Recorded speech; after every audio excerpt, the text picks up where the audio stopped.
आचार्य जी, ईश्वर कौन है और उसने इस संसार की रचना क्यों की? ठीक है, बैठो। तो ये बड़ा महत्वपूर्ण सवाल है, क्योंकि सत्य में या ब्रह्म में हमारी कोई रुचि हो ना हो, लेकिन ईश्वर में सबकी रुचि होती है। और धर्म का संबंध ही ज़्यादातर ईश्वर से जोड़कर देखा जाता है ना? ठीक। ईश्वर माने क्या? सबसे पहले तो जो ईश्वर की आम परिभाषा है कि ईश्वर वो जिसने सृष्टि की रचना की। ईश्वर वो जिसने सृष्टि की रचना की। तो जैसे ही आप कहेंगे कि एक रचित वस्तु है सृष्टि, एक चीज है सृष्टि, वैसे ही वेदांत आपसे तत्काल क्या पूछेगा? किसके लिए है सृष्टि? ठीक है ना? तो आप कहेंगे सृष्टि तो है ही क्योंकि मैं उसका अनुभव कर पाता हूं। मेरी देह है, मैं अनुभव कर रहा हूं ना। और देह अगर एक कुर्सी पर बैठी है तो कुर्सी भी है, कुर्सी मंच पर रखी है तो मंच भी है, फिर धरती है और धरती है तो फिर पूरी की पूरी सौरमंडल है, नक्षत्र हैं, आकाशगंगाएं हैं, समूचा ब्रह्मांड है, सब कुछ है फिर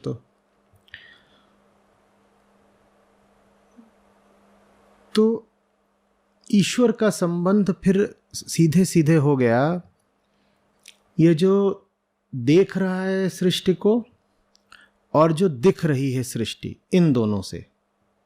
ठीक है ना?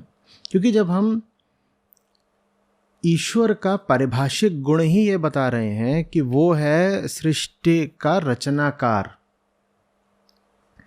तो हमें देखना पड़ेगा कि सृष्टि माने क्या। सृष्टि माने ये दो, एक देखने वाला और एक दिखाई देने वाला दृश्य। अब ये जो देखने वाला और दिखने वाला है, इन्हीं दोनों के लिए एक संयुक्त नाम होता है प्रकृति। प्रकृति माने यही दो, दृष्टा और दृश्य, अनुभोक्ता और भोग्य विषय।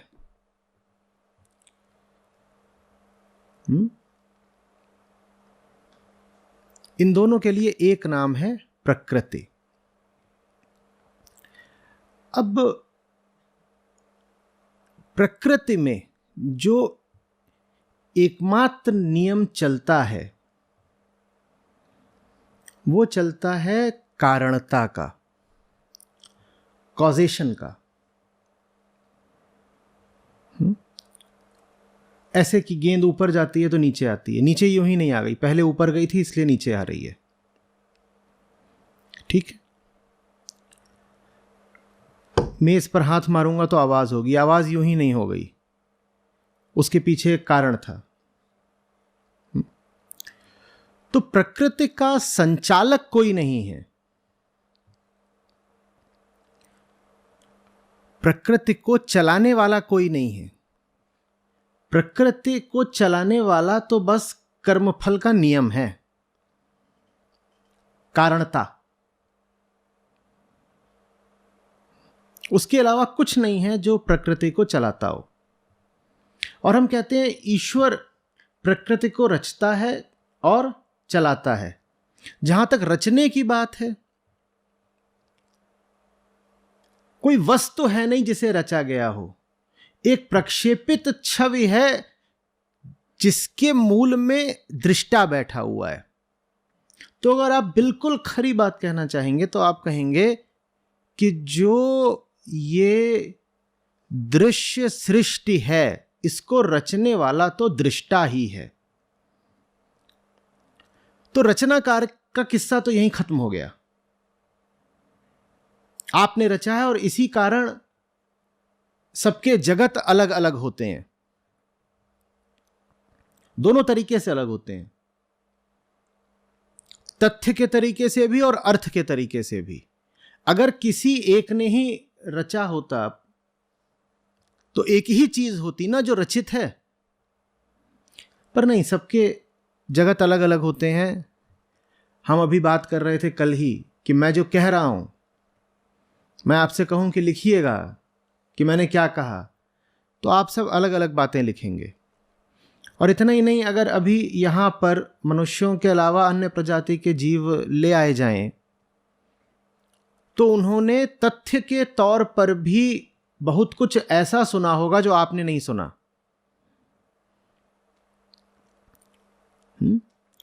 तो जगत सबके अलग अलग होते हैं।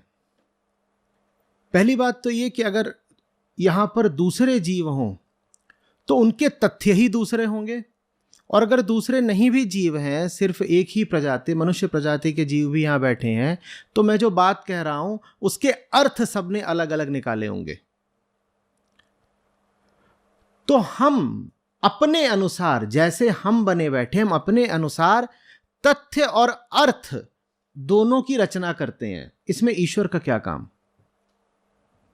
आपका जगत तो आपके द्वारा रचित है, ईश्वर ने कहां रचा है? आप बदल जाते हो, आपका जगत बदल जाता है कि नहीं बदल जाता है? आपको अभी कुछ ऐसी सूचना दे दी जाए जो आपको बिल्कुल पता ही नहीं है, एक क्षण में आपकी दुनिया बदल जाएगी। बताइए, ईश्वर ने रची है क्या? आपको कुछ नई सूचना मिल गई, आप ही बदल गए, आपकी पूरी दुनिया बदल जाती है। तो ईश्वर नहीं रचनाकार है, रचनाकार तो अहंकार है। कोई पूछे कि दुनिया किसने रची है, तो कहिए अहंकार ने रची है, अहंता ने रची है। इसमें ईश्वर का काम नहीं है। और न ईश्वर इस दुनिया का संचालक है, संचालक तो कार्यकारण का नियम है। गाड़ी आगे कैसे बढ़ रही है? ईश्वर नहीं बढ़ा रहा, बढ़ाने वाला बढ़ा रहा। और बढ़ाने वाला माने जो करता है वो अहंकार है। अहंकार दो काम करता है ना, एक प्रक्षेपण और दूसरा कर्तृत्व। अहंकार के हम यही दो गुण सदा देखते हैं ना, एक वो प्रक्षेपक है और दूसरा वो करता है। अब जिन्होंने समझा है, ज्ञानियों ने, ऋषियों ने, उन्होंने ये दोनों काम तो अहंकार के जिम्मे डाले हैं, प्रक्षेपण भी और कर्तृत्व भी। तो बनाने वाला भी कौन है? अहंकार। और चलाने वाला भी कौन है? लेकिन जो नहीं समझते वो कह देते हैं कि ईश्वर ने बनाया और ईश्वर ने चलाया। न ईश्वर ने बनाया, न ईश्वर ने चलाया। बनाने वाला भी अहंकार है, चलाने वाला भी अहंकार है। तो जहां तक निरअहंकार माने सत्य की बात है, वहां फिर क्या है? वो क्या करता है साहब? वहां न कुछ बना है न कुछ चला है। वहां तो जो है वो अटल, अचल, अडिग, मौन, पूर्ण है। वहां रचना का कोई सवाल ही नहीं पैदा होता, क्योंकि अनंत कुछ रच नहीं सकता अपने अतिरिक्त। और अपने जैसा ही वो कुछ रचेगा तो वो अनंत में ही समाया हुआ होगा। अनंत का अर्थ समझते हैं? अनंत माने जिसमें दूसरे की गुंजाइश हो ही नहीं। ऐसा रचनाकार जिसके पास रचने की भी गुंजाइश नहीं है, क्योंकि रचना भी रचनाकार से भिन्न हो जाती। तो सत्य न तो कुछ रचता है न ही कुछ चलाता है। तो सत्य है क्या? कुछ भी नहीं करता। करता क्या है दिन भर? वहां न दिन है न रात है, बस बैठा रहता है। न वहां बैठने को कुछ है न खड़े होने को कुछ है। तो है क्या? चुप हो जाओ, इतने सवाल नहीं करते।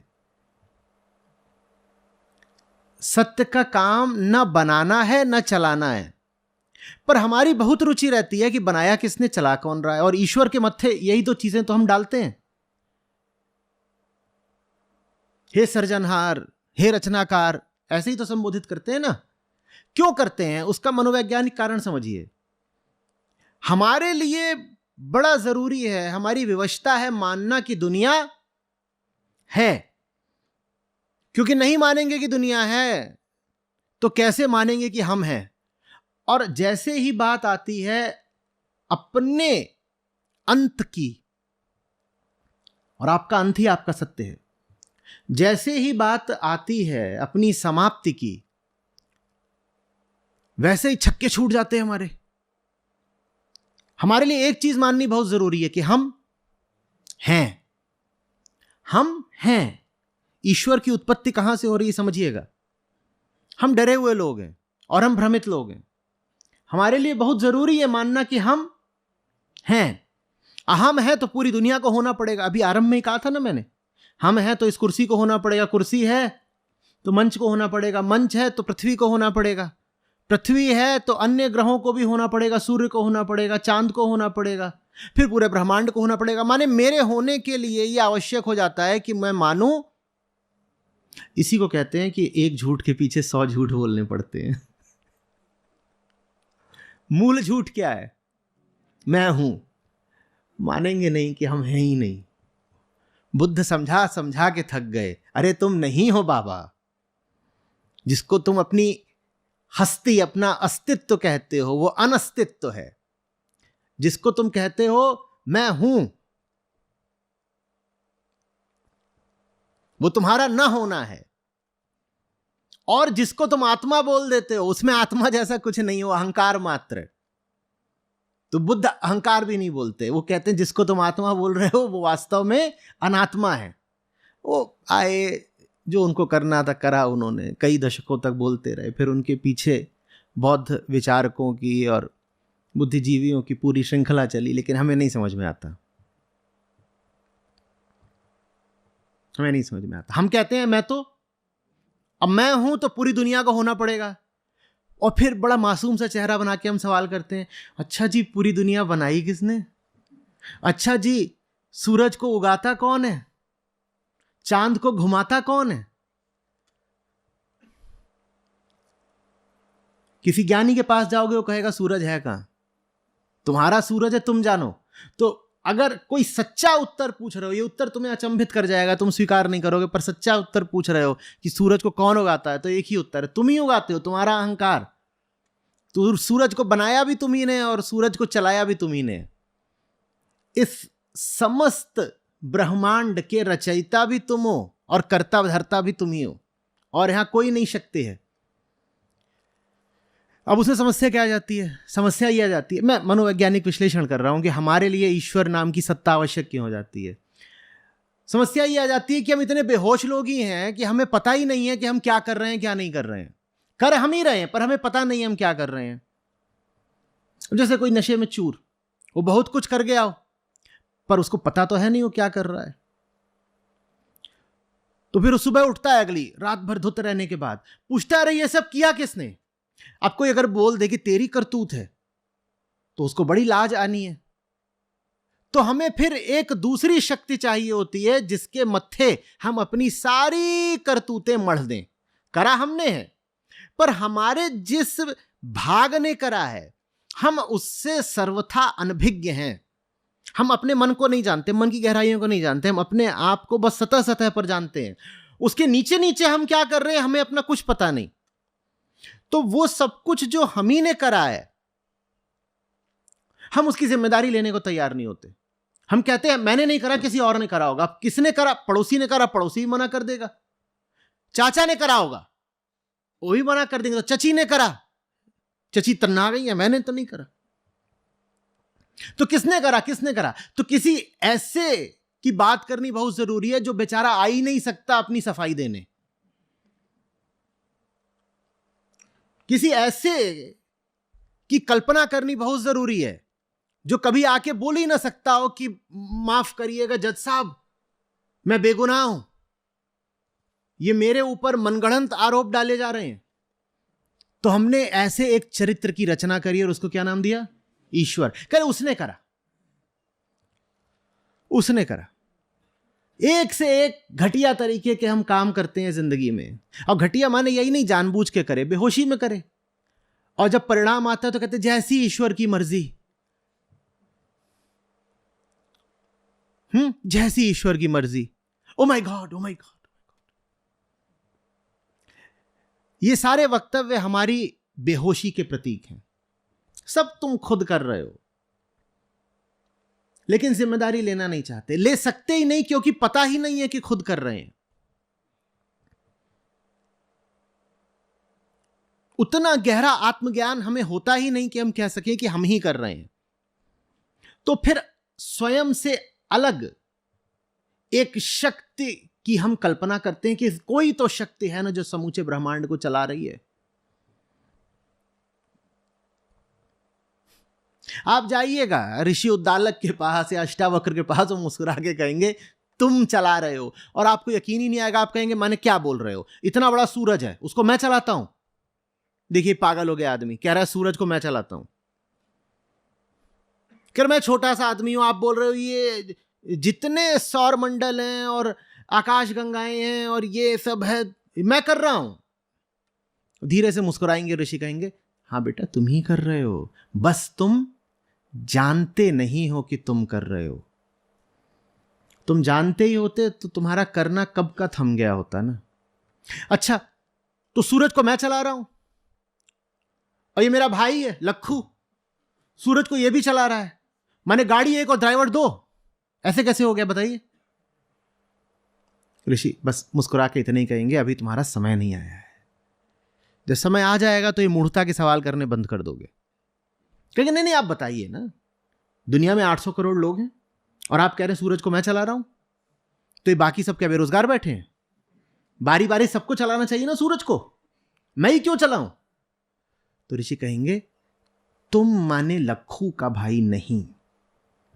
जब मैं कह रहा हूं सूरज को तुम चला रहे हो, तो मैं चक्षु से बात नहीं कर रहा हूं, मैं अहम वृत्ति से बात कर रहा हूं। मैंने कहा अहम वृत्ति माने क्या? मेरी है ना? कहे हाँ तुम्हारी ही है, पर बेटा तुम उससे परिचित नहीं हो। तुम अपने अस्तित्व की सतह पर जी रहे हो, तुम्हारे भीतर क्या है तुम कुछ नहीं जानते। हिम की बड़ी बड़ी चट्टानें होती हैं, देखी, वो टूट करके अंटार्कटिका वगैरह में होता है, जब समुद्र में आ जाती हैं तो उनका बहुत छोटा सा हिस्सा सतह पर दिखाई देता है, लगभग 1/9, 1/10, 10% दिखाई देता है बस। टाइटैनिक उन्होंने ही डुबोया था। कह रहे तुम अपने आप को उतना भी नहीं जानते, वहां कम से कम 10% तो है ना जो सतह के ऊपर है, और नीचे बहुत बड़ा होता है, वो पता नहीं चलता, वो जहाज में जाके भिड़ जाता है और जहाज डूब जाए। तुम अपने आप को सतह के नीचे उतना भी नहीं जानते। बर्फ कम से कम 1/10 रहती है पानी से ऊपर, तुम पानी से ऊपर 1/1000 भी नहीं हो। तुम कुछ नहीं जानते अपने बारे में, सब कुछ तुम ही कर रहे हो।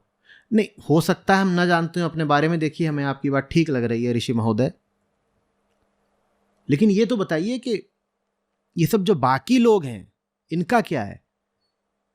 ऋषि फिर मुस्कुराएंगे, हल्के से कहेंगे तुम्हारे अलावा कोई है ही नहीं। अब झूम गया चक्खू, बोले ये जो है लक्खू ये है ही नहीं। बोल रहे ये है, ये तुम में ही है। बोले तो आपने हमें ही खास तौर पे क्यों चुना है ये बोलने के लिए कि बाकी सब नहीं है, तुम ही भरो? नहीं, तुम्हें नहीं चुना है, चक्खू को नहीं चुना है, उस अहम वृत्ति को चुना है जो निर्वैयक्तिक है, जो कभी लक्खू नाम लेती है और कभी चक्खू नाम लेती है, और जो वो नाम ले लेती है उस नाम के अतिरिक्त सारे नामों को बेगाना समझने लगती है। वृत्ति एक ही है, लक्खू के मामले में उसका नाम है लक्खू, और चक्खू के मामले में उसका नाम है चक्खू। एक ही वृत्ति है, लेकिन इन दोनों को लग रहा है हम दोनों अलग अलग हैं। 800 करोड़ इंसानों को लग रहा है हम सब अलग अलग हैं। सब अलग अलग नहीं हो, सब एक हो। जैसे कोई विशाल जड़ हो जो जमीन के नीचे, मिट्टी के अंदर, सतह के समानांतर चल रही हो, और उससे कभी यहां एक अंकुर फूटता है, कभी यहां एक अंकुर फूटता है, कभी यहां एक अंकुर फूटता है। ये जितने अंकुर हैं ये सब अपने आप को एक दूसरे से पृथक जानते हैं, जानेंगे ही। वो सतह से ऊपर है, और सतह के ऊपर ऊपर जब वो एक दूसरे को देखते हैं तो उनको दिखाई देता है मैं अलग और तू अलग। उन्हें पता ही नहीं कि नीचे उनकी जड़ एक ही है, और उस जड़ का नाम है अहम वृत्ति। वही अहम वृत्ति है जो चांद, तारे, सूरज सबको चला रही है, सबको चला रही है। उसमें ईश्वर की कोई आवश्यकता नहीं। समझ में आ रही है बात? प्रार्थना किससे कर रहे हो तुम? यहां कोई है नहीं जिससे प्रार्थना करी जा सके। तो फिर ज्ञानियों ने कहा वास्तविक प्रार्थना मात्र मौन होती है, चुप हो जाना।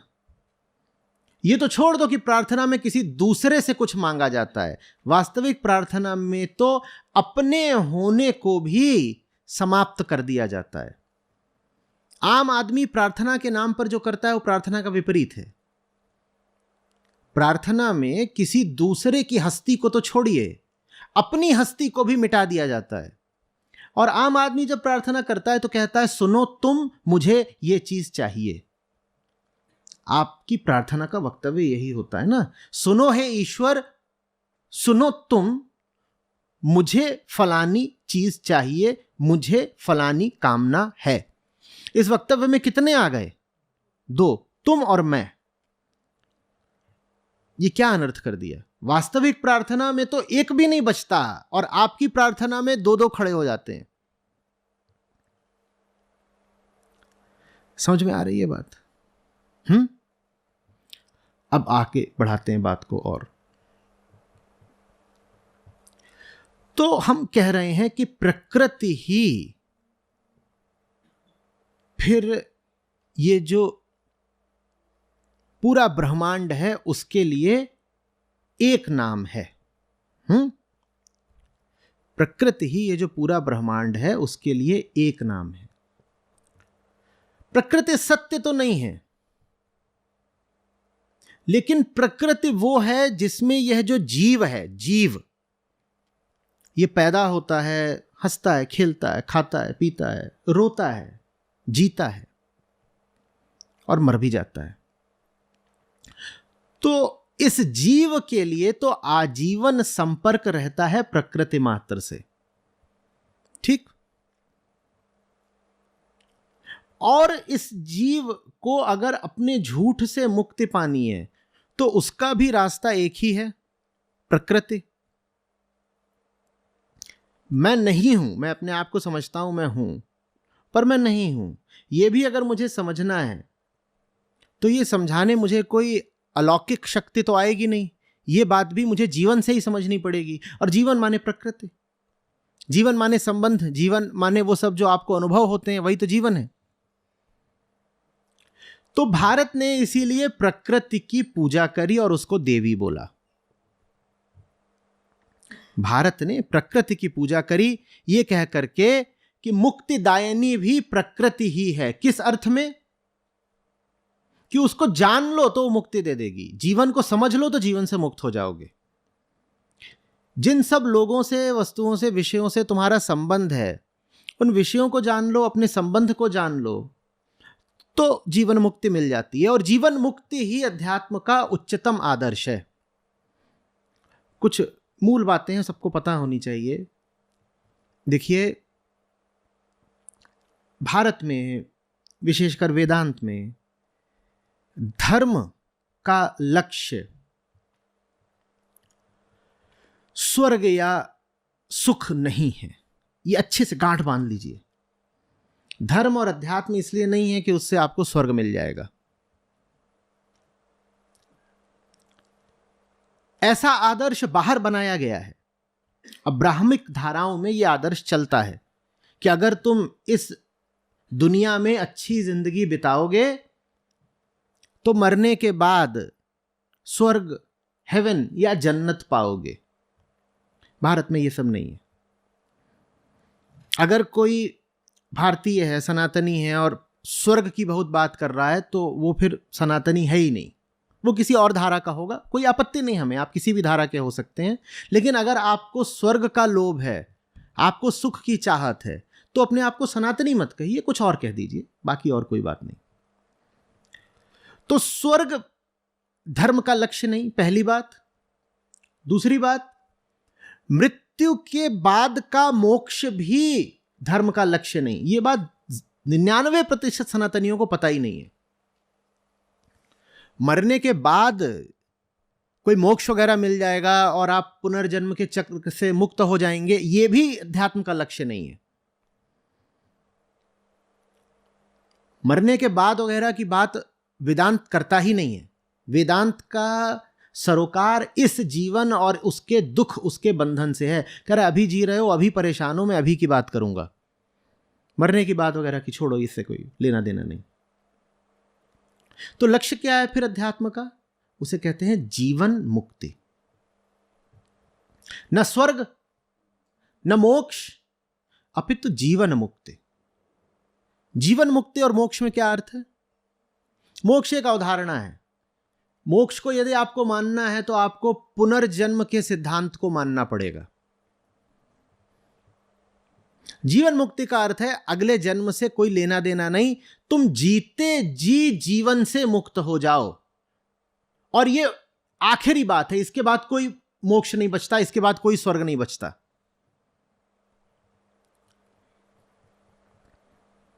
और जीवन मुक्ति के लिए कोई मान्यता नहीं चाहिए, कोई अंधविश्वास नहीं चाहिए। मोक्ष इत्यादि में विश्वास करने के लिए आपको जीवात्मा को मानना पड़ेगा, पुनर्जन्म को मानना पड़ेगा। जीवन मुक्ति के लिए कुछ नहीं मानना है। जीवन मुक्ति तो बहुत सीधी बात है। हां, हम जी रहे हैं बंधनों में और हमें जीना है बंधनों से मुक्त होकर, यह जीवन मुक्ति है, बस खत्म बात। उच्चतम बात जीवन मुक्ति। कौन सा स्वर्ग, वहां कौन सी अप्सराएं और कौन सी नदियां और जन्नत और हूरें और ये सब, वेदांत हंसता है इन सब बातों पर। कहता है बच्चों को कहानियां सुना रहे हो क्या? किसके मनोरंजन की बातें बता रहे हो ये सब? जरा बड़े हो जाएं, जरा वयस्कों की, जरा मैच्योर बातें कर लें। ऋषि पूछते हैं, आमतौर पे उन्हें प्रत्युत्तर में हां नहीं मिलती। ज्यादातर लोगों को बच्चों के झुंझुने चाहिए। तो उनको फिर इस तरह की कल्पना चाहिए कि मरने के बाद एक जीवात्मा होती है, वो निकलती है, वो नदी पार करती है, वही सब बातें जो गरुड़ पुराण में आप पढ़ते हैं। अब गरुड़ पुराण इत्यादि का वेदांत से बिल्कुल कोई संबंध नहीं है। और यदि वैदिक धर्म वेदों पर आधारित है, यदि प्रथम प्रमाण श्रुति प्रमाण होता है, और यदि श्रुतियों को कोई स्वीकार न कर रहा हो तो उसे वैदिक कहा ही नहीं जा सकता। तो ये गरुड़ पुराण आदि सनातनी ग्रंथ माने ही नहीं जाने चाहिए, क्योंकि उनमें जो बात लिखी है वो सीधे सीधे वेदों की बात के एकदम विरुद्ध है। और सनातन धर्म में तो आखिरी बात वेद की ही चलेगी ना। अगर कोई पुराण वेद विरुद्ध बात कर रहा है तो पुराण को स्वीकारूं या वेद को स्वीकारूं, बता दीजिए। लेकिन हमारी ज्यादा रुचि गरुड़ पुराण इत्यादि में है, और उसमें यह सब है कि आत्मा ऐसे निकलती है, इतने दिन यहां पहुंचती है, फिर उसको फलाना मिलता है, फिर एक पेड़ मिलता है, फिर यह होता है, फिर वो होता है। और हिंदुओं ने क्या करा है कि वही बात पकड़ ली है और उसको पकड़ के बैठे हैं और पंडित को बुलाते हैं, और जो मर गया है उसको फिर उसके लिए कपड़े दिए जाते हैं। अब उसको कपड़े भी तो चाहिए होंगे, मर गया है तो उसको गाड़ी वाड़ी भी दी जाती है। पंडितों का बढ़िया चलता है कि साइकिल लेके आ रहे हैं, स्कूटर लेके आ रहे हैं, किसके लिए है? कहने फलाने के बाबा मर गए हैं, उनको लंबा रास्ता तय करना है, बैकुंठ पहुंचना है अंत में, तो बेटे ने स्कूटर दिए, और स्कूटर मिली है पंडित जी को, पता नहीं वो कैसे पार करेंगे।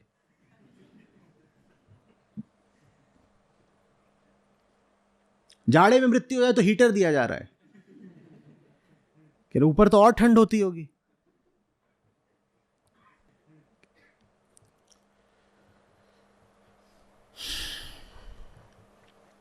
समझ में आ रही है बात? लक्ष्य क्या है? जीवन मुक्ति। तो मुक्ति के लिए इसी जीवन के अलावा और कोई साधन नहीं है।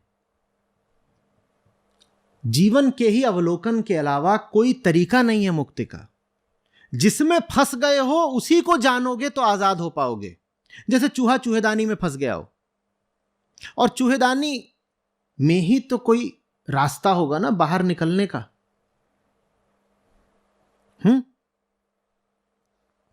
कोई तीली हो सकता है टूटी पड़ी हो चूहेदानी में, हो सकता है बनाने वाले ने कोई गुप्त द्वार छोड़ दिया हो चूहेदानी में जो दिखाई नहीं देता, पर टटोलोगे परखोगे तो पता चलेगा। तो चूहेदानी से बाहर निकलने का रास्ता भी चूहेदानी से ही जाता है, ये बात तो है ना। तो बंधनों से बाहर छूटने का रास्ता भी जीवन को समझने से ही आता है, ये ठीक बात है।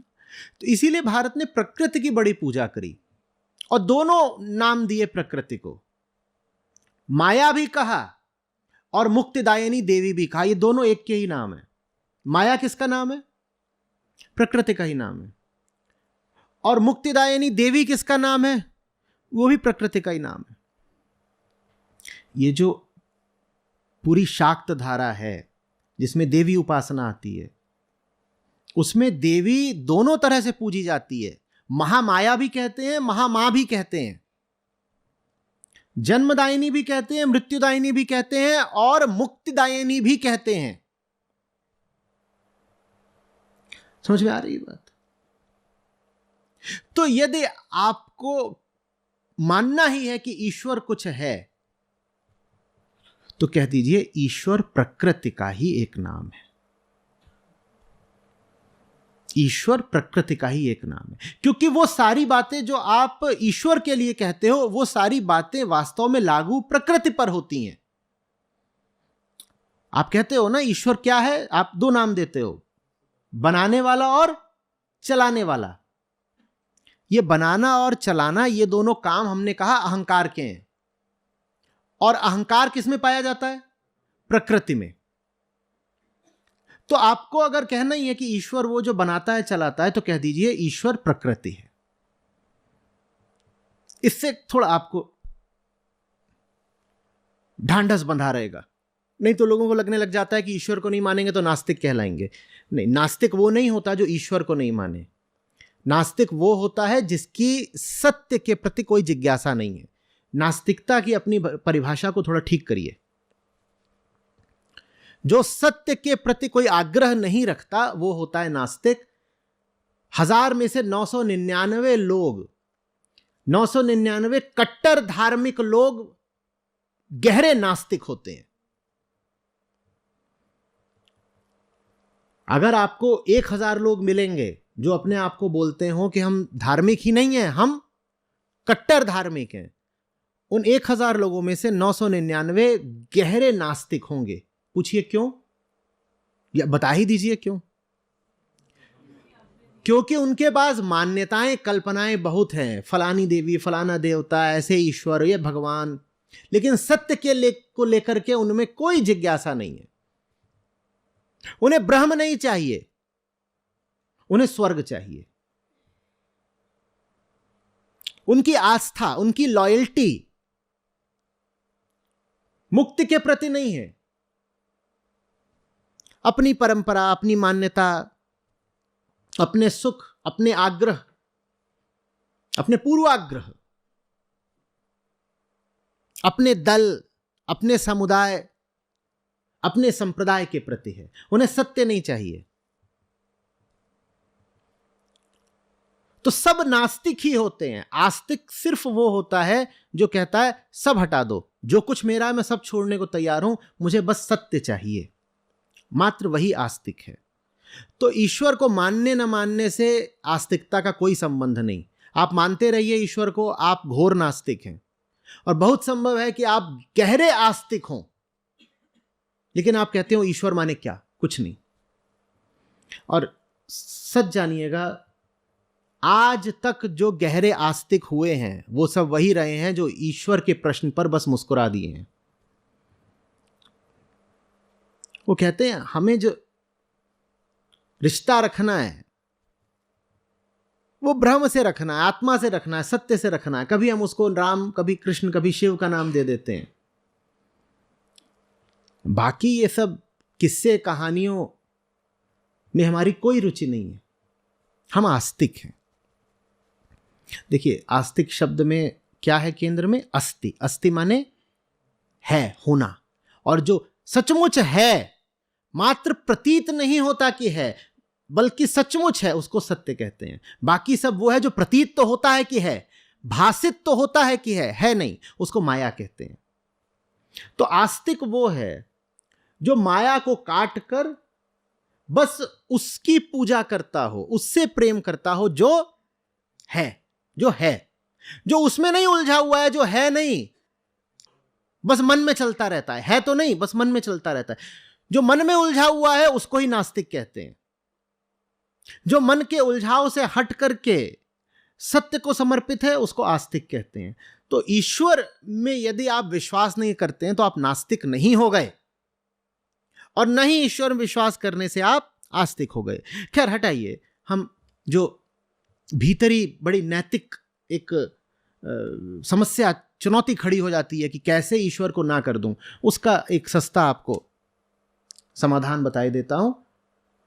ईश्वर की पूजा करी जा सकती है ठीक वैसे ही जैसे देवी की पूजा करी जाती है। पर यह कह के मत करिएगा कि ईश्वर दूर बैठा कोई करता है, करतार है जो मुझे मुक्ति दिला देगा।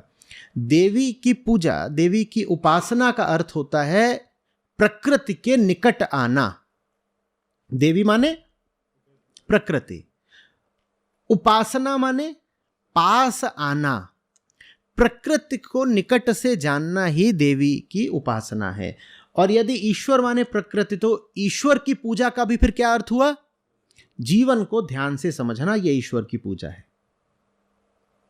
तो आप बिल्कुल कह सकते हैं कि आप ईश्वर को मानते हैं और ईश्वर की पूजा करते हैं। बस पूजा ठीक होनी चाहिए, प्रार्थना ठीक होनी चाहिए। दोहरा के बताइए, ईश्वर की पूजा कैसे करनी है? जीवन को ध्यान से देख करके। जीवन का अवलोकन ही ईश्वर की उपासना है। और ईश्वर से प्रार्थना कैसे करनी है? मौन होकर के। पूजा करनी है जीवन को जान करके, और प्रार्थना करनी है मौन होकर के। समस्या सुलझ गई। आपको किसी से कहने की जरूरत नहीं कि आप ईश्वर को नहीं मानते। आप ईश्वर को बिल्कुल मान सकते हैं। ईश्वर माने प्रकृति। सही ईश्वर को मानिए, कल्पना मत करिए। ईश्वर को अपने मन का कोई विषय मत बना लीजिए, ठीक है? और ध्यान रखिए, पूजा आप भले प्रकृति की कर लें, लेकिन लक्ष्य प्रकृति से परे है। चूंकि वो परे है इसीलिए उसको कहते हैं परम। पूजा आप भले ही देवी की कर लें कि ईश्वर की कर लें कि प्रकृति कर लें, एक ही बात है। लेकिन लक्ष्य न ईश्वर है, न प्रकृति है, न देवी है। लक्ष्य तो परम माने मुक्ति। मुक्ति। यह स्पष्ट हुआ है या अभी कुछ अटक रहा है?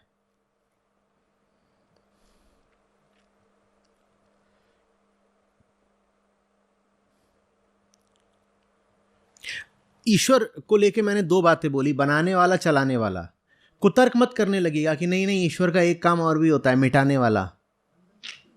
त्रिपुटी होती है ना, ब्रह्मा विष्णु महेश, तो आपने दो ही बोला, रह गए ना अज्ञानी। ये धूर्त अपने आप को आचार्य बोलने लगा फिर से। कल भी बोल रहा था, मना कर रहा था, आज फिर बोल रहा है। देखो इसे महेश का कुछ पता नहीं, बोल रहा है दो ही काम होते हैं। एक तीसरा काम भी तो होता है, प्रलय, मिटाना। साहब वो मिटाने का काम भी वही करता है जो बनाने और चलाने का काम करता है, माने अहंकार। अहंकार स्वयं अपनी मुक्ति का चयन करता है। अहंकार मिटेगा कि नहीं मिटेगा, यह फैसला भी अहंकार का ही होता है, तो मिटाने वाला भी अहंकार ही है। वही अहंकार जब मिटाने का निर्णय ले लेता है तो वो सत्य के बहुत निकट आ जाता है। उसी को कहते हैं शिवत्व। सत्य ही शिव है, इसलिए मिटाने वाले को हम कह देते हैं कि मिटाने वाले का नाम है शिव, और कोई बात नहीं है। आ रही बात समझ में? हाँ, प्रणाम आचार्य जी। अभी हम समझने की कोशिश कर रहे थे कि ईश्वर क्या है, कौन है। आप कई बार कहते हैं, जैसे कृष्ण पर आपने बोला है, आपने शिव पर बोला है। उस दौरान भी हम मैं को जानने समझने की बात करते हैं। लेकिन फिर ईश्वर से एक जो अगला प्रश्न है कि ईश्वर कहाँ मिलेंगे। एक है कि खुद को जान के मिलेंगे, मैं को समझ के मिलेंगे, या मैं का जब अंत हो जाएगा। लेकिन आपको सुनने के बाद या समझने के बाद मंदिर के भी आप विरोध में नहीं रहते हैं कि, तो उस फिर मंदिर में जाने की क्यों ज़रूरत है? मैं किसी चीज़ के विरोध में नहीं हूँ। मंदिर तो बड़ी पूजनीय, बड़ी प्यारी जगह हो सकती है। भाई मैं कौन हूँ? मैं अहंकार हूँ। मैं अपने ही द्वारा रची गई, अपने ही द्वारा अनुभव की गई इस दुनिया में भटक क्यों रहा हूं? मुझे क्या चाहिए? मुझे मुक्ति चाहिए। मैं प्यासा हूं, मुझे मुक्ति चाहिए। प्यासे को तो पानी जहां मिलेगा वो ले लेगा भाई। अगर मंदिर ऐसी जगह हो पाए जो प्यासे को पानी दे सकती है, तो ये प्यासा अहंकार वहां क्यों नहीं जाए? और मंदिर की अवधारणा यही थी। देखिए, वैदिक काल में मंदिरों का कोई सिद्धांत ही नहीं था। आप ऋग्वेद में जाएंगे तो वहां मंदिर जैसा कुछ है ही नहीं। ना वहां मंदिर है, ना मूर्ति है। ये मंदिरों और मूर्तियों की बात तो बहुत बाद में शुरू होती है। और मंदिर कैसे बनेंगे, ऐसे बनेंगे, वैसे बनेंगे, ये चीज वेदों में पाई ही नहीं जाती। ये बहुत वेदों के 1000 साल बाद और रचे गए थे अगम शास्त्र वगैरह, उनमें ये सब बातें आपको मिलती हैं। मंदिरों की आवश्यकता क्यों? जिन्होंने कहा मंदिर होने चाहिए, उन्होंने तो इसीलिए कहा ना कि जो आपका एक लक्ष्य है, जो आपकी एक प्यास है, पूरी हो, वो है मुक्ति। ऐसे रहे हैं मंदिर जहां मैं बैठा हूं और मन शांत हुआ है। मैं कैसे कह सकता हूं कि मंदिरों की कोई उपयोगिता नहीं? और ऐसे भी मंदिर हैं जहां जो करतूतें चल रही हैं देखता हूं तो सर पीट लेता हूं। खेद की बात यही है कि 99% मंदिर ऐसे हैं जहां जाकर के कोई लाभ नहीं होगा, बल्कि नुकसान होने की ज्यादा संभावना है। यह बहुत दुर्भाग्य की बात है। ऐसा होना नहीं चाहिए, पर हो गया है। आप ऐसे भी कह सकते हैं कि मंदिर में बुराई नहीं, न मंदिर के सिद्धांत में बुराई है। हमने मंदिरों की जैसी व्यवस्था कर दी, हम मंदिरों को जैसे चला रहे हैं, हम मंदिरों को जिस दृष्टि से देख रहे हैं, खराबी हम में है। भाई, मूर्ति अगर काम आती है तो मूर्ति पूजा क्यों न की जाए? मेरे पास बहुत बार सवाल आए हैं कि वेदांत में तो मूर्ति जैसा कुछ है नहीं, तो आचार्य जी आप मूर्ति पूजा का विरोध क्यों नहीं करते? और मैंने बार बार यही कहा है कि मूर्ति पूजा बहुत उपयोगी विधि हो सकती है, मैं क्यों करूं विरोध? मूर्ति अगर मुझे अमूर्त तक ले जा सकती है तो मैं मूर्ति पूजा क्यों ना करूं? और मूर्ति पूजा सबके लिए उपयोगी विधि है ही नहीं। जिनके लिए उपयोगी है वो मूर्ति को जरूर पूजें, जिनके लिए उपयोगी नहीं है उनके लिए न जाने कितने अन्य रास्ते हैं, वो अन्य रास्तों पर चलें। कौन कह रहा है कि सबके लिए अनिवार्य है मूर्ति पूजा? कोई भी चीज अनिवार्य रूप से ना अच्छी होती है ना बुरी होती है। आपको अगर वो आपकी मंजिल तक, आपकी मुक्ति तक ले जा सकती है तो वो चीज आपके लिए अच्छी है। क्या बुराई है? प्रणाम आचार्य जी। जैसा कि गीता में भी कर्म के सिद्धांत पे काफ़ी कुछ कहा गया है, बहुत जोर दिया गया है। सो कर्म और मुक्ति में क्या संबंध है? कर्म माने अहंकार की अभिव्यक्ति। अहंकार है कर्ता। अहंकार क्या है? कर्ता। वही कर्तृत्व समय की धारा में कर्म नाम से अभिव्यक्त होता है। समय न हो तो कर्ता बीज जैसा होता है। समय है नहीं ना, आप होंगे बहुत बड़े कर्ता, समय नहीं मिला तो कर्म आ पाएगा कहीं से? आप कर्ता हैं। कर्ता क्या है? कर्ता भाव एक वृत्ति है, जिसको आप अहम वृत्ति कहते हैं ना, वो कर्तृत्व वृत्ति ही है। कर्तृत्व वृत्ति का ही दूसरा नाम है अहम वृत्ति। उसको जब समय मिल जाता है तो वो समय में बिखर जाती है, खुल जाती है। खुल करके उसको कहते हैं कर्म। जिन लोगों ने गणित पढ़ी है,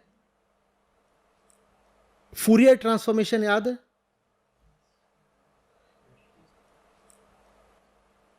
या मैक्लॉरेन एक्सपेंशन?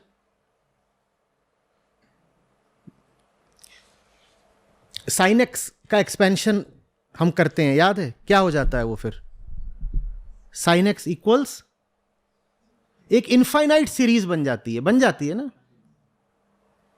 बनती है कि नहीं बनती है? पॉलिनोमियल सीरीज पूरी 1 + x² अपॉन 2 फैक्टोरियल ऐसे करके +x³ / 3 फैक्टोरियल, बिल्कुल यही नहीं है पर इसी प्रकार की, +x⁴ का 4 ऐसे करके बन जाती है ना। अब वो एक चीज है, उसका नाम है साइन एक्स। वो खुल करके एक अनंत श्रृंखला बन जाती है। वो जो अनंत श्रृंखला है वो कर्मों की अनंत श्रृंखला है। ये जो साइन एक्स है ये करता है, यही जब खुल जाता है तो एक कर्म कहलाता है। और इसीलिए एक कर्ता अनंत कर्म करता है। जैसे साइन एक्स का जो एक्सपेंशन है उसमें अनंत टर्म्स होती हैं।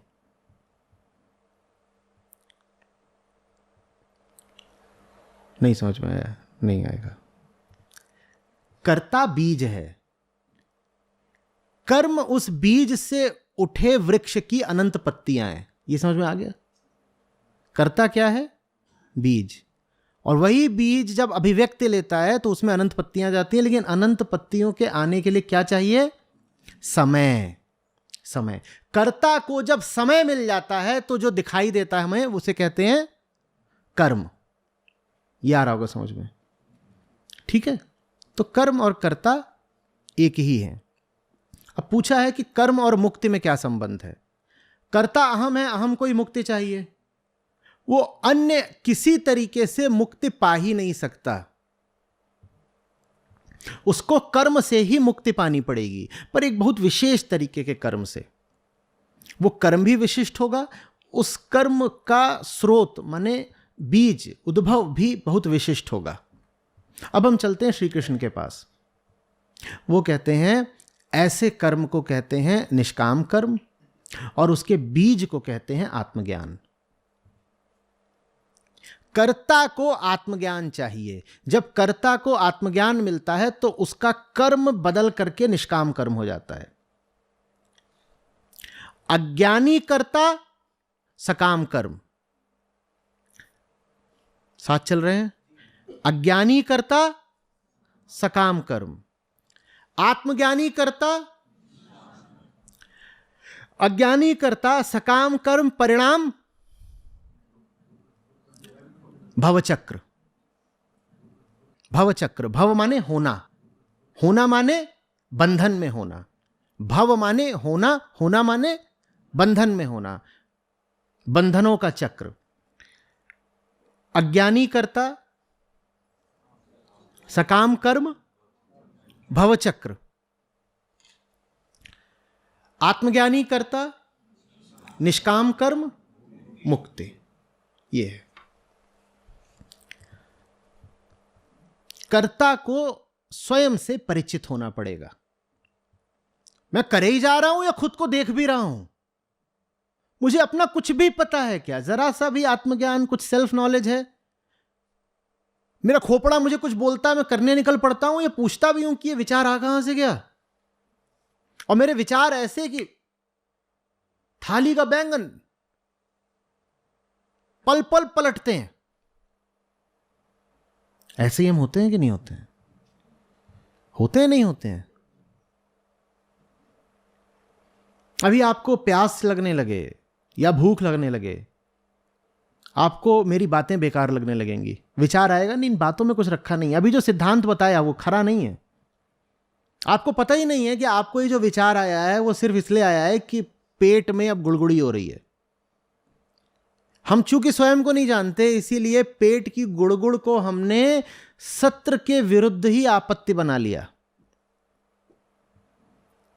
आप देखिए, आपके शरीर में कोई हलचल शुरू हो जाए, आपको लगेगा कि यहां से जो बातें कही जा रही हैं उन बातों में कोई विशेष दम नहीं है। आपको लगेगा विचार हमें आया है, विचार में कोई बात होगी, विचार में कोई बात नहीं है, पेट में गैस है बस। हमें नहीं पता होता हमारे विचार कहां से आ रहे हैं, हमें नहीं पता होता हमारी भावनाएं कहां से आ रही हैं, हमारी कामनाएं, हमारे लक्ष्य कहां से आ रहे हैं, हमें कुछ पसंद है क्यों, पसंद नापसंद है क्यों, कहीं से दिल उचट रहा है क्यों, कहीं दिल लग रहा है क्यों, हमें कुछ नहीं पता होता।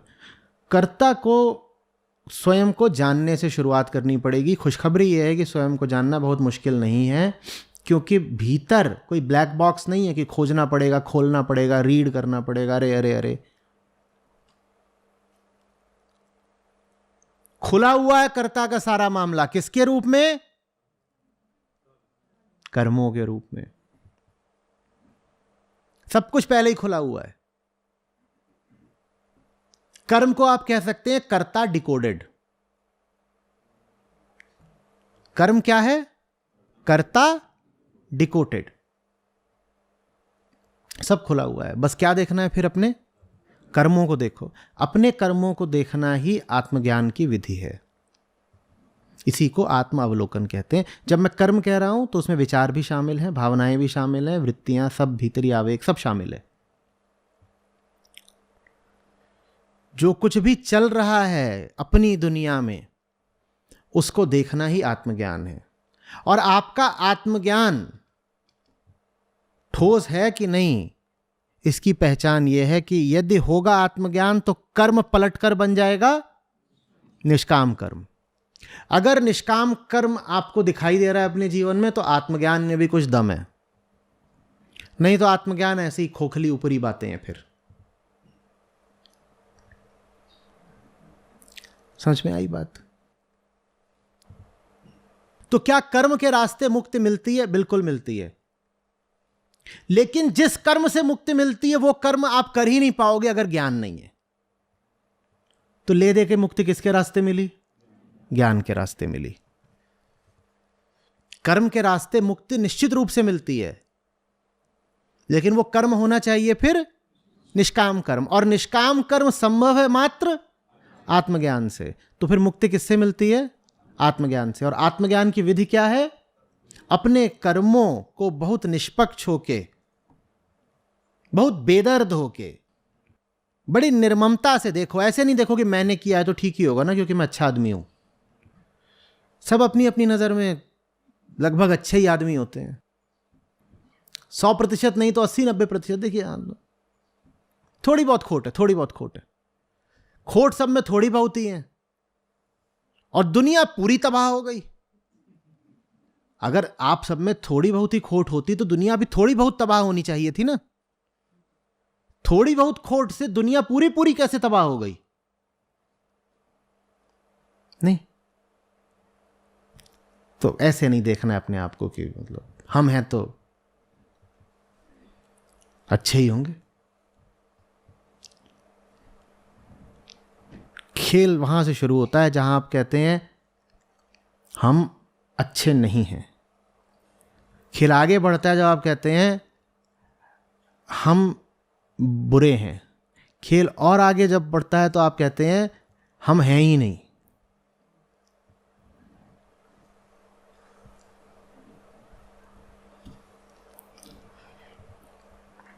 समझ में आ रही है बात कुछ?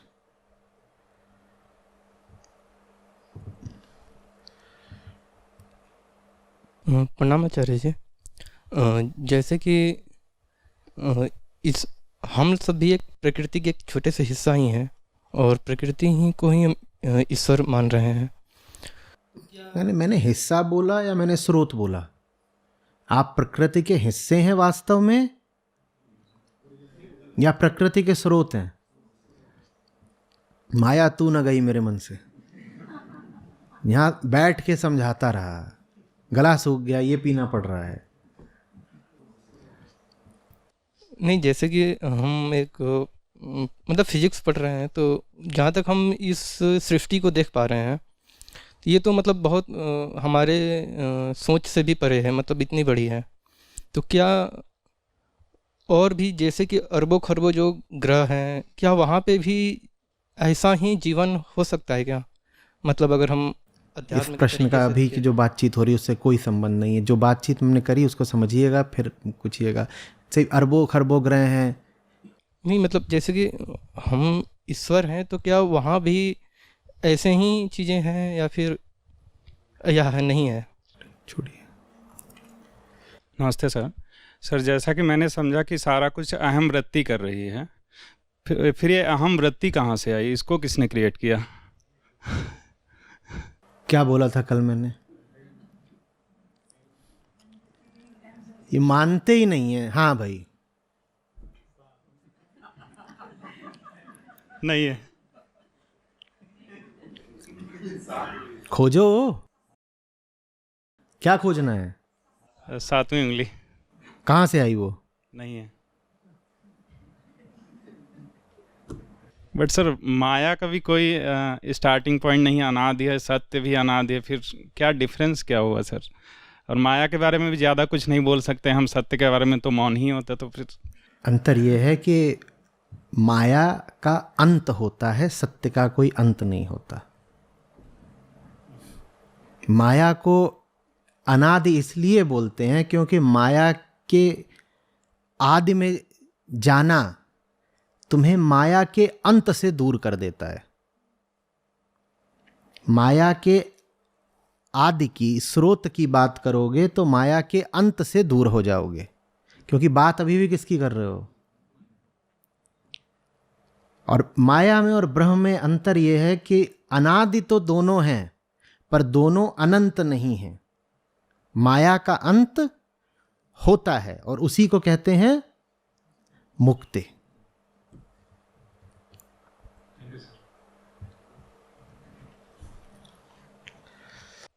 हाँ, प्रणाम आचार्य जी। तो आपने जब बोला कि इसमें मैं ही हर जगह है, आपने एक एग्जाम्पल दिया जब आपने ऋषि बोलते हैं कि ये तुम ही हो जो हर जगह है। और आपका पहले भी वीडियो देखा है जब आपने बोला है कि जब एक पशु के हम लोग आंखों में देखते हैं तो अपने आप को देखो उधर, मतलब एक जगह पे। तो अभी हम लोग ईश्वर में भी बोलते हैं कि ईश्वर को सब में दिखना चाहिए, हम सब में ईश्वर दिखते हैं, हम लोग जनरली बोलते हैं। तो ये स्टेट पे मतलब वी रीच ओवर देयर, या कोई अंडरस्टैंडिंग है या एक रियलाइजेशन है, तो उधर पहुँचे कैसे, मतलब जहाँ पे हम अपने आप को ही सब में देख पाए? देख के पशु की आंखों में स्वयं को देख पाओगे, पहले पशु की आंखों में देखो तो सही। मैं अभी ऋषिकेश में था 20 दिन, तो उधर मैं ट्राई तो बहुत किया था देखने का। ट्राई करके बेचारे पशु को परेशान और किया होगा तुमने, उसको पकड़ पकड़ के उसकी आंख। ऐसे नहीं होता।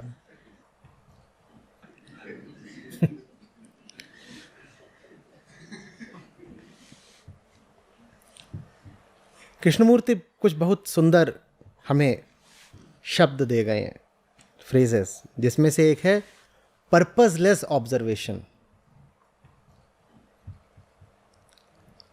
सकाम अवलोकन नहीं, निष्काम अवलोकन। पहले से ही कामना बना के देखोगे कि वहां दिखना चाहिए ईश्वर कहां है, तो कुछ नहीं दिखेगा, कुछ भी नहीं दिखेगा।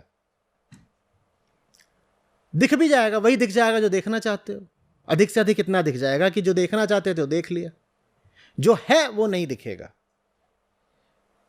और उपनिषद हमसे कहते हैं सत्य और तुम्हारे बीच में कामनाओं का ही तो स्वर्णिम आवरण है।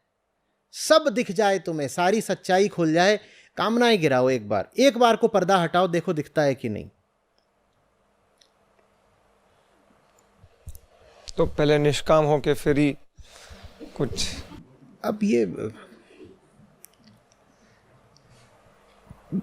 इतना कर लो कि ऑब्जर्वेशन कर रहे हो और उसमें पकड़ में आए कि पीछे डिजायर है, तो सतर्क हो जाओ। इतने से बात बन जाएगी। पूछो अपने आप से कि ये जो कर रहा हूं, इसमें मेरा छुपा हुआ स्वार्थ है कोई, या पहले से तय लक्ष्य है कोई? पहले से ही तय अगर कर रखा है लक्ष्य, तो जो तय कर रखा है लक्ष्य वहीं पहुंच जाओगे, और कहां पहुंचोगे। और पहले से जो तुमने लक्ष्य तय करा है, वो पहले से ही अपनी मौजूद जानकारी के हिसाब से तय करा है ना। जिस जगह का आपने नाम भी ना सुना हो, वहां पहुंचने का जीपीएस लगाते हो क्या कभी? तो लक्ष्य भी किस हिसाब से तय करते हो? जो चीजें पहले से पता है, जिन जगहों का पहले कम से कम थोड़ा बहुत ज्ञान है, उन्हीं जगहों पर पहुंचने की कोशिश भी करते हो आप। तो जब जीपीएस खुद ही लगा रहे हो अतीत की अपनी जानकारी के अनुसार, तो किसी नई जगह पर कैसे पहुंच जाओगे?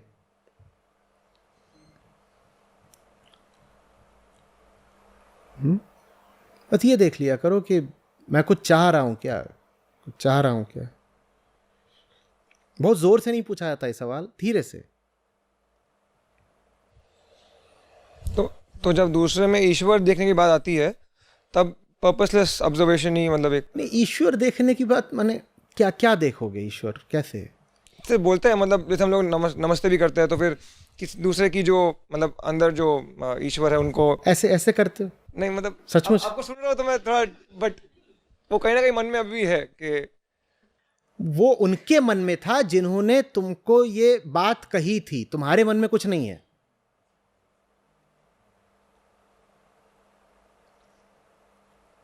जिस चेतना के मुख से स्वतः स्फूर्त पहली बार उद्घोषित हुआ था नमस्तस्यै या नमस्ते, उसको ये भाव था, उसको ये दृश्य था कि सामने की जो संभावना है वो परम है बिल्कुल। ये सामने जो खड़ा है भले ही हाड़ मास में सीमित जीव दिख रहा है, लेकिन साहब इसके भीतर अनंतता बैठी हुई है। उसने बोला था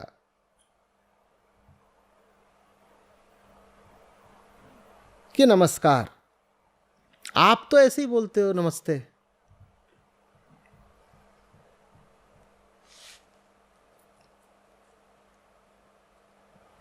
कोई भी सही काम बोध से ही होता है यार, ये कितनी बार हम दोहराएं।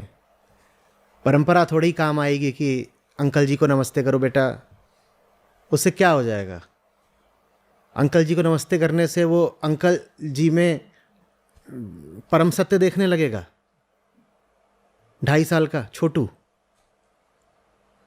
मैं नहीं कह रहा हूं कि नमस्ते न करने से भी देखने लगेगा, लेकिन कम से कम कहीं ये संवेदनशीलता तो हो कि बाहरी नमस्ते से कुछ नहीं होता, पता चले कि भीतर है कोई जो नमन नहीं करना चाहता, उसको नमित होना सिखाना है, और इस कारण नमस्ते की उपयोगिता है। ये सब कुछ पता नहीं, ऐसे ही बस एटिकेट के तौर पर। कह रहे हो जल तो आंटी आई नमस्ते कर, नमस्ते नहीं करा तो थप्पड़ मार दिया, बदतमीज। इससे क्या मिलेगा?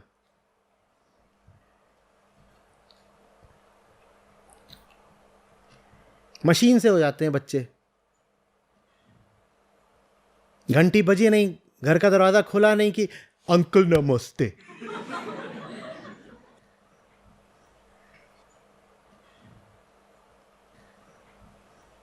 क्या कर रहे हो तुम? उन्हें ऑटोमेटन बना रहे हो? क्या बना रहे हो उनको?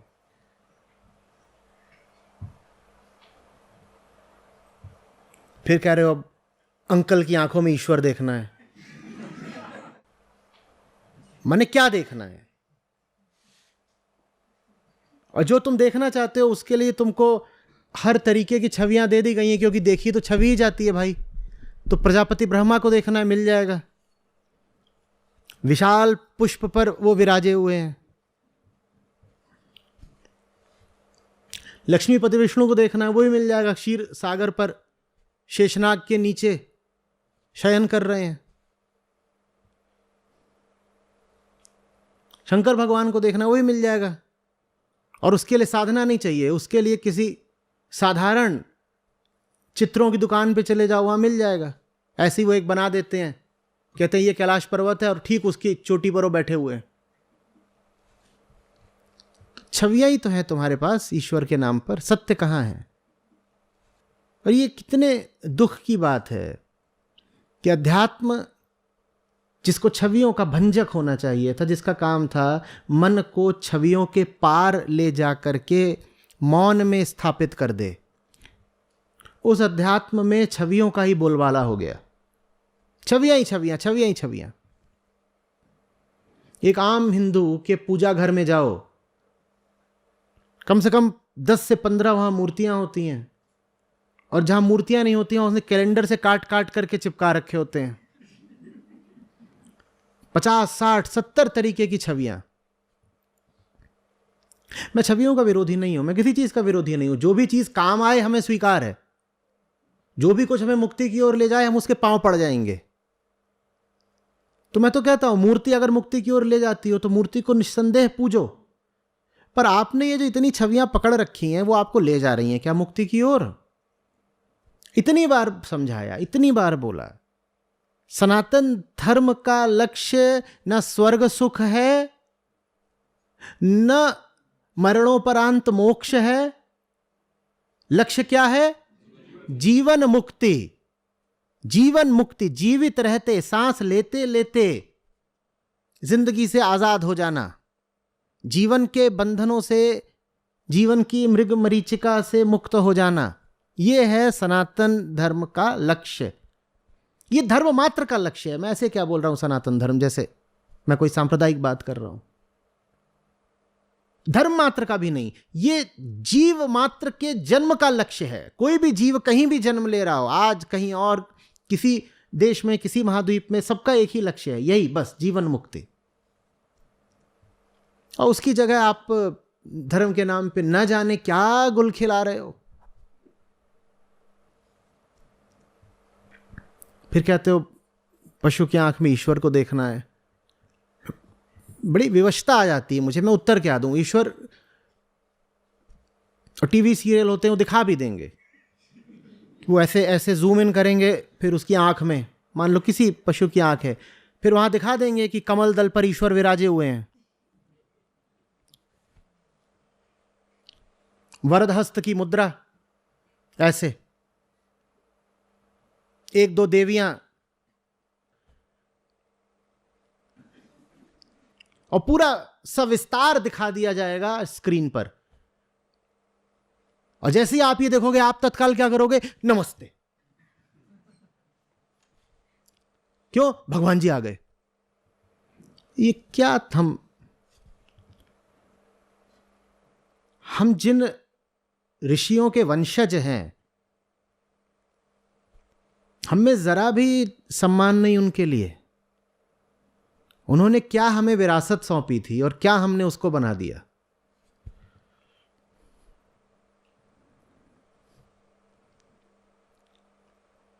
एक तरफ है उपनिषद और एक तरफ है आपके ये टीवी सीरियल और पौराणिक।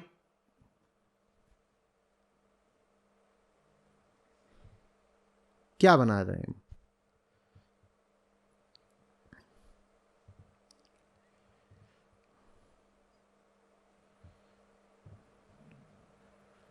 ये तो छोड़ो कि ऋषियों की विरासत तो क्या बना दिया, ये देखो हमने ऋषियों को भी क्या बना दिया। ऋषियों का भी किस तरह का चित्रण करते हैं हम अपनी आम परंपरा में, संस्कृति में, जनमानस में। देखिए ऋषियों की भी क्या छवि है कि ऋषि माने ऐसे ही हैं, वो घूम रहे हैं कमंडल लेके, लोटा लेकर के, और आते जाते किसी को भी शराब दे दिया, कोई मिल गया उसको वरदान दे दिया। वरदान भी एक ही 2 तरह के होते हैं, किसी को पैसा दे दिया, किसी को पुत्र दे दिया। ये ऋषियों को पुत्रियों से क्या समस्या, नहीं समझ में आता। जिन ऋषियों को मैंने जाना है वो तो ऐसे नहीं थे कि लिंग का भेद करें। तो आपके जो ऋषि हैं वो तो सारे यही नजर आते हैं।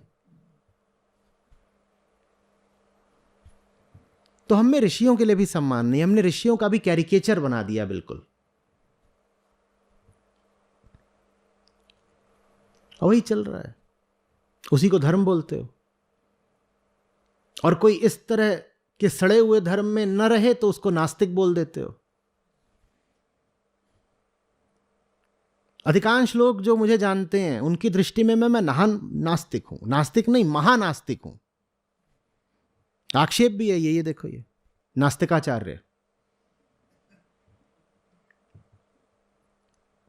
ठीक है भाई,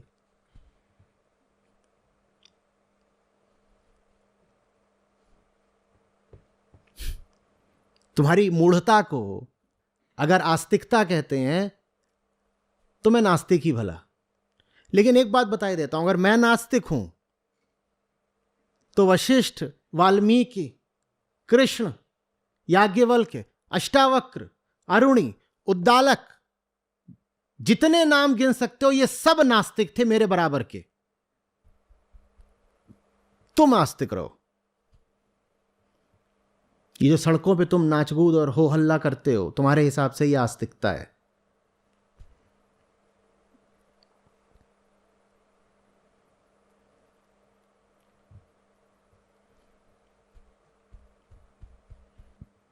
क्यों हुई? नमस्ते।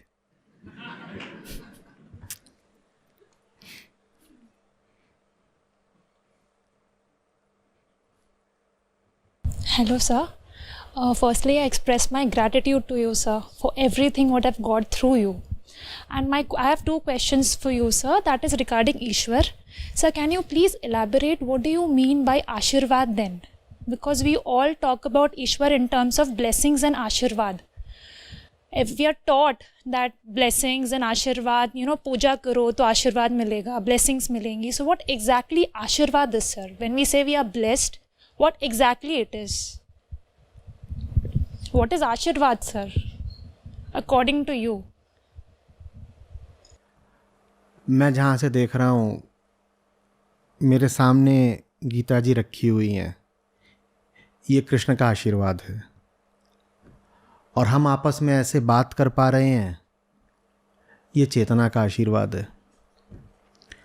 अगर लक्ष्य एक ही है, जीवन मुक्ति, तो आशीर्वाद भी एक ही हो सकता है। क्या? कि मुक्त हो जाओ। और खोखले शब्दों से तो किसी को कुछ मिलता नहीं। कोई मेरे सामने आए और मैं उसको इतना ही बोल दूं बस कि मुक्त भव, तो इससे वो मुक्त तो हो नहीं जाएगा। तो फिर आशीर्वाद वास्तव में हुआ एक ऊंची चेतना द्वारा एक साधारण चेतना के लिए किया गया श्रम। कृष्ण हो कि वेद व्यास हो, कोई तो था ना जिसकी मेहनत का फूल है गीता। आप लिख लेंगे 700 श्लोक उस कोटि के। किसी ने बैठ करके बड़ा ध्यान लगा करके बड़ी मेहनत से गीता हमारे लिए रची है। ये आशीर्वाद है। अर्जुन को बस इतना ही बोल देते कि जाओ मुक्त हो जाओ, अर्जुन को कुछ नहीं मिलना था। आप मेहनत समझिए पहले। श्रम के अतिरिक्त कोई साधन नहीं है। और श्रम भी कैसा? निष्काम श्रम। कृष्ण को स्वयं क्या मिला गीता से? कृष्ण को स्वयं क्या मिल रहा है? कुछ भी नहीं। और यह भी पक्का है कि अगर कृष्ण को गीता बता रहे हैं तो ठीक उसी वक्त स्वयं तो बैठकर लिख नहीं रहे होंगे। किंवदंती एक तरफ रखिए कि वो वहीं से रिले हो रहा था और संजय बैठे हुए थे और वो सब हो रहा था, हटाइए। निश्चित रूप से रण क्षेत्र में कृष्ण और अर्जुन के मध्य वार्तालाप तो हुआ, लेकिन भगवत गीता का जो स्वरूप हम आज अपने हाथों में पाते हैं वो किसी के गहरे श्रम का परिणाम है। वो श्रम उस वार्तालाप पर आधारित है निस्संदेह, पर ऐसा नहीं है कि बस वार्तालाप को आसानी से सुगमता से ठीक उसी समय किसी ने लिख दिया और वो चीज भगवत गीता बन गई। नहीं, किसी ने बहुत सोचा है, अध्याय बांटे हैं। हम और आप बात कर रहे होते हैं तो अध्याय बांटते हैं क्या? बोलिए। एक जब सहज संवाद होता है उसका एक प्रवाह होता है, एक स्पॉन्टेनिटी होती है, उसमें तो ऐसा नहीं हो पाएगा ना कि साफ साफ खंड बटे हुए हैं। इन खंडों का बटना ही बताता है कि फिर शांति से एकांत में ध्यान में बैठकर बड़े प्रेम पूर्वक ग्रंथ की रचना की गई है, जिसका आधार निस्संदेह ऐतिहासिक है। अर्जुन लड़ना नहीं चाह रहे हैं, कृष्ण उनको लड़ने के प्रेरित कर रहे हैं और प्रेरित करने के लिए उनको ज्ञान की तमाम बातें बता रहे हैं। ऐसा तो निश्चित रूप से कुरुक्षेत्र में हुआ है, ये तथ्य है। फिर उस तथ्य को आधार बना के कोई कहता है आने वाली सब पीढ़ियों को मैं आशीर्वाद देना चाहता हूं, आने वाली सब पीढ़ियों को मैं आशीर्वाद देता हूं, और वो आशीर्वाद गीता नाम से जाना जाएगा, श्रीमद् भगवद गीता। तो ये भी देख रहे होंगे कि करुणा और आशीर्वाद एक साथ चलते हैं, प्रेम और आशीर्वाद एक साथ। करुणा नहीं है तो क्या आशीर्वाद? किसी के सर पे ऐसे हाथ रख देना, पता नहीं आशीर्वाद है कि नहीं। वो तो अहंकार की भी अभिव्यक्ति हो सकती है। हम बड़े हैं, बेटा नीचे नीचे रहे।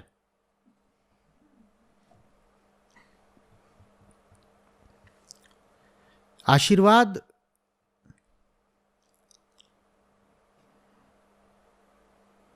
मेहनत मांगता है, कमर तोड़ मेहनत। किसी की भलाई आप यूं ही नहीं कर पाएंगे। जब आप अपनी भलाई ही आसानी से नहीं कर सकते तो किसी और की भलाई करने के लिए तो काम दूना मुश्किल पाएंगे। दूना क्यों? जब अपनी भलाई करते हो तो स्वयं से लड़ना पड़ता है। हमारे भीतर वृत्ति रहती है ना जो अपना भला होने ही नहीं देना चाहती। अहम वृत्ति पगली तो होती है, वो अपनी ही भलाई कहाँ होने देती है। अपना भला करना है तो खुद से लड़ना पड़ता है, दूसरे का भला करना है तो उससे भी लड़ना पड़ता है और खुद से भी लड़ना पड़ता है। भीतर कोई बैठा है जो कहता है क्यों दूसरे पर समय लगा रहे हो, ऊर्जा लगा रहे हो, क्यों? और वो जो दूसरा है वो तो चाहता ही नहीं कि उस पर समय ऊर्जा लगाई जाए। वो कहता है ये जरूर दुश्मन है मेरा, ये मुझे बदलना चाहता है, जरूर मुझे बदलने में इसका अपना कोई स्वार्थ है। तो दो दो से लड़ना पड़ता है। तो आशीर्वाद में कह रहा बड़ी मेहनत का काम है। दो दो से जूझने को आशीर्वाद कहते हैं। मुंह तो कोई भी बतौला चला सकता है, और जब मुंह चलाते हैं तो ऐसे ही मूर्खता वाली बातें भी करते हैं, दूधो नहाओ पूतो फलो। एक तो सब आशीर्वादों को वीगन कर लीजिए, ये दूध वगैरह नहीं चलेगा। जो दो चीजें मुझे पसंद हैं, वीगनिज्म और एंटीनेटलिज्म, ये आशीर्वाद हमारा दोनों के खिलाफ है। दूधो नहाओ पूतो फलो। जो तीसरी चीज है जो नहीं होनी चाहिए, पितृसत्ता, इसमें वो भी है, क्योंकि बात पूत की हो रही है, पूतनी की नहीं। वो भी ये भी नहीं कह रहे कि एक पूत, तो कह रहे हैं पूतों फलो, माने पेड़ है तो कई फल लगने चाहिए ना, सबके घर एक एक जाएगा। क्या चल रहा है ये आशीर्वाद है, ये ब्लेसिंग है। ब्लेस करना मुंह चलाने का काम नहीं होता। चाहे खुद को ब्लेस करना हो, चाहे किसी दूसरे को ब्लेस करना हो, जी तोड़ मेहनत करनी पड़ती है। कभी गीता रचनी पड़ती है, कभी कोई मंदिर खड़ा करना पड़ता है, कभी कोई विश्वविद्यालय खड़ा करना पड़ता है।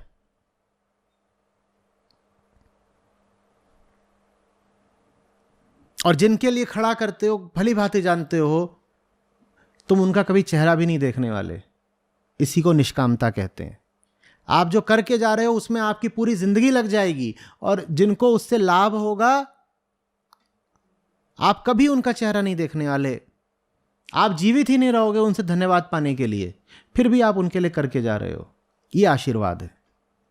तो आशीर्वाद को निष्काम और सश्रम दोनों होना पड़ेगा। उसमें क्या मौजूद होगा? श्रम, तो सश्रम। और उसमें क्या नहीं मौजूद होगा? कामना, तो निष्काम। निष्काम सश्रमता ही आशीर्वाद है। अपने लिए नहीं कर रहा हूं, बहुत मेहनत कर रहा हूं, अपने लिए नहीं कर रहा हूं, यही ब्लेसिंग है, आशीर्वाद है। Thank you, sir. Sir, I have a second question. Sir, how is faith, individual faith, related to Ishwar, sir? What it's not. Faith आप जिसको बोलते हैं वो विश्वास का ही दूसरा नाम है, और बिना किसी सवाल के, बिना जरा भी अपने आप को कुरेदे, हम एकदम बेहोशी में कैसे शब्दों का और मुहावरों का इस्तेमाल करे ही जाते हैं। There are so many faiths in the world, people worship according to their faith. ये सब सुना है ना? ये फेथ्स क्या होता है? श्रद्धाएं। फेथ्स माने क्या? श्रद्धा का बहुवचन निकाल दिया। साहब बोल गए, भाई रे दुई जगदीश कहां से आया? सत्य तो एक है, दूसरा कहां से ले आए? जब सत्य एक है तो श्रद्धाएं अनेक कैसे हो गई? ये फेथ्स क्या है? आमतौर पे आप जिसको फेथ बोलते हो, अंधविश्वास है। आपकी निजी मान्यता को आप फेथ बोलने लग जाते हो, वो फेथ नहीं होती। फेथ बहुत अलग चीज है। फेथ का अर्थ होता है एकदम नकार में। फेथ का अर्थ होता है, श्रद्धा का अर्थ, मुझे अब सुरक्षित अनुभव करने की कोई आवश्यकता नहीं बची, या फिर मुझे सुरक्षित अनुभव करने के लिए कोई मान्यता रखने की कोई आवश्यकता नहीं बची।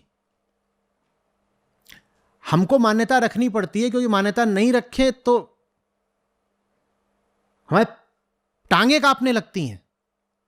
आपको मानना पड़ता है कि आज आप घर जाओगे तो ताला नहीं टूटा होगा, मानना पड़ता है ना। आप कहीं ना कहीं माने बैठे हो कि ये जो छत है ये आपके ऊपर गिर नहीं पड़ेगी। आपको मानना पड़ता है कि बच्चे स्कूल गए हैं तो नियत समय पर घर वापस आ नहीं जाएंगे। मानते हो ना ये सब? न मानो तो थरथर हो जाते हो। और कितनी चीजें हैं जिनको मान के ही जी रहे हो। इन मान्यताओं में ईश्वर की मान्यता भी शामिल है, क्योंकि आप जो कुछ मानते हो आपके पास उसको मानने की कोई गारंटी तो है नहीं। तो आपकी मान्यता में कुछ दम बना रहे, आपकी मान्यता के पीछे कोई सिक्योरिटी हो, आपकी मान्यता को कोई अंडरराइट कर सके, इसके लिए आप एक मान्यता और गढ़ते हो, ईश्वर की मान्यता।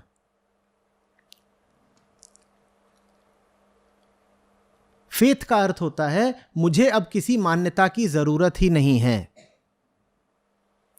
जिसे अब कहीं ट्रस्ट करने की कोई जरूरत नहीं बची, वो अब फेथ में है।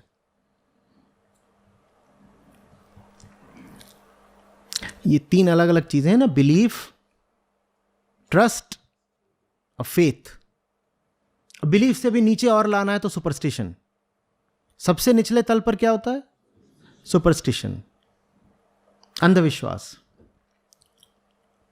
उसके ऊपर क्या होता है? बिलीफ, माने मान्यता। उसके ऊपर क्या होता है? ट्रस्ट, विश्वास।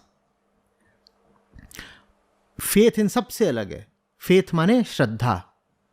लेकिन चूंकि हमारे पास श्रद्धा नहीं होती है तो हम नीचे की कोई तीन चीज पकड़ के कह देते हैं फेथ है। एक से एक अंधविश्वासी घूम रहे होंगे। किसी का अंगूर में, कह रहे आप कुछ कहेंगे नहीं, ये अंगूर नहीं है, कुल देवता है हमारा। कैसे? फेथ है, and faith can not be question. साहब वो अंधविश्वास कहलाता है, उसको श्रद्धा नहीं बोलते। और इंसान हो तो इन 4 चीजों में अंतर करना सीखो। सुपरस्टिशन, बिलीफ, ट्रस्ट, फेथ, ये एकदम अलग अलग हैं। और जैसा जानने वालों ने हमसे कहा है कि किसी भी तल पर, किसी भी एक्सिस पर 4 विभाजन नहीं हो सकते, सिर्फ 2 ही हो सकते हैं, सत्य और असत्य। तो सत्य तो इनमें से बस एक से ही संबंधित है। किससे? श्रद्धा से, फेथ से। बाकी नीचे के जो तीनों हैं वो एक तरह से एक ही कोटि में आते हैं। अंधविश्वास माने सिर्फ सुन लिया, परखने की कोई संभावना ही नहीं है,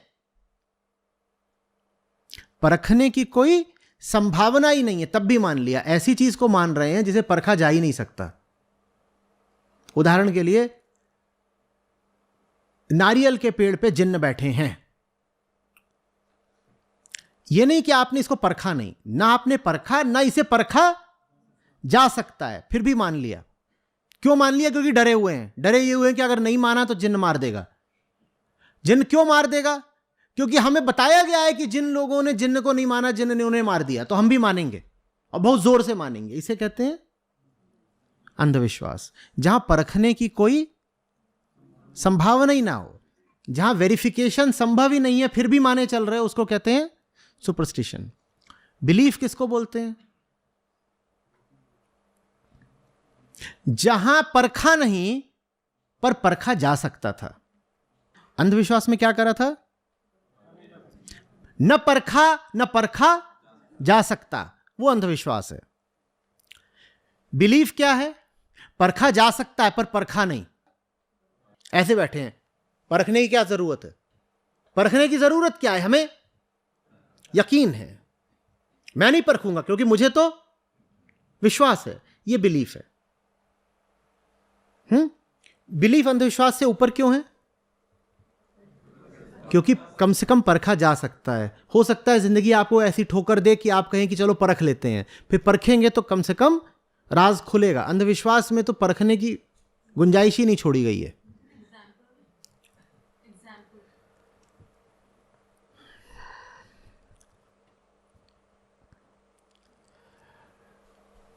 मैं डाइटिंग पर हूं, इसीलिए आजकल मैं कैलोरीज बहुत कम लेती हूं।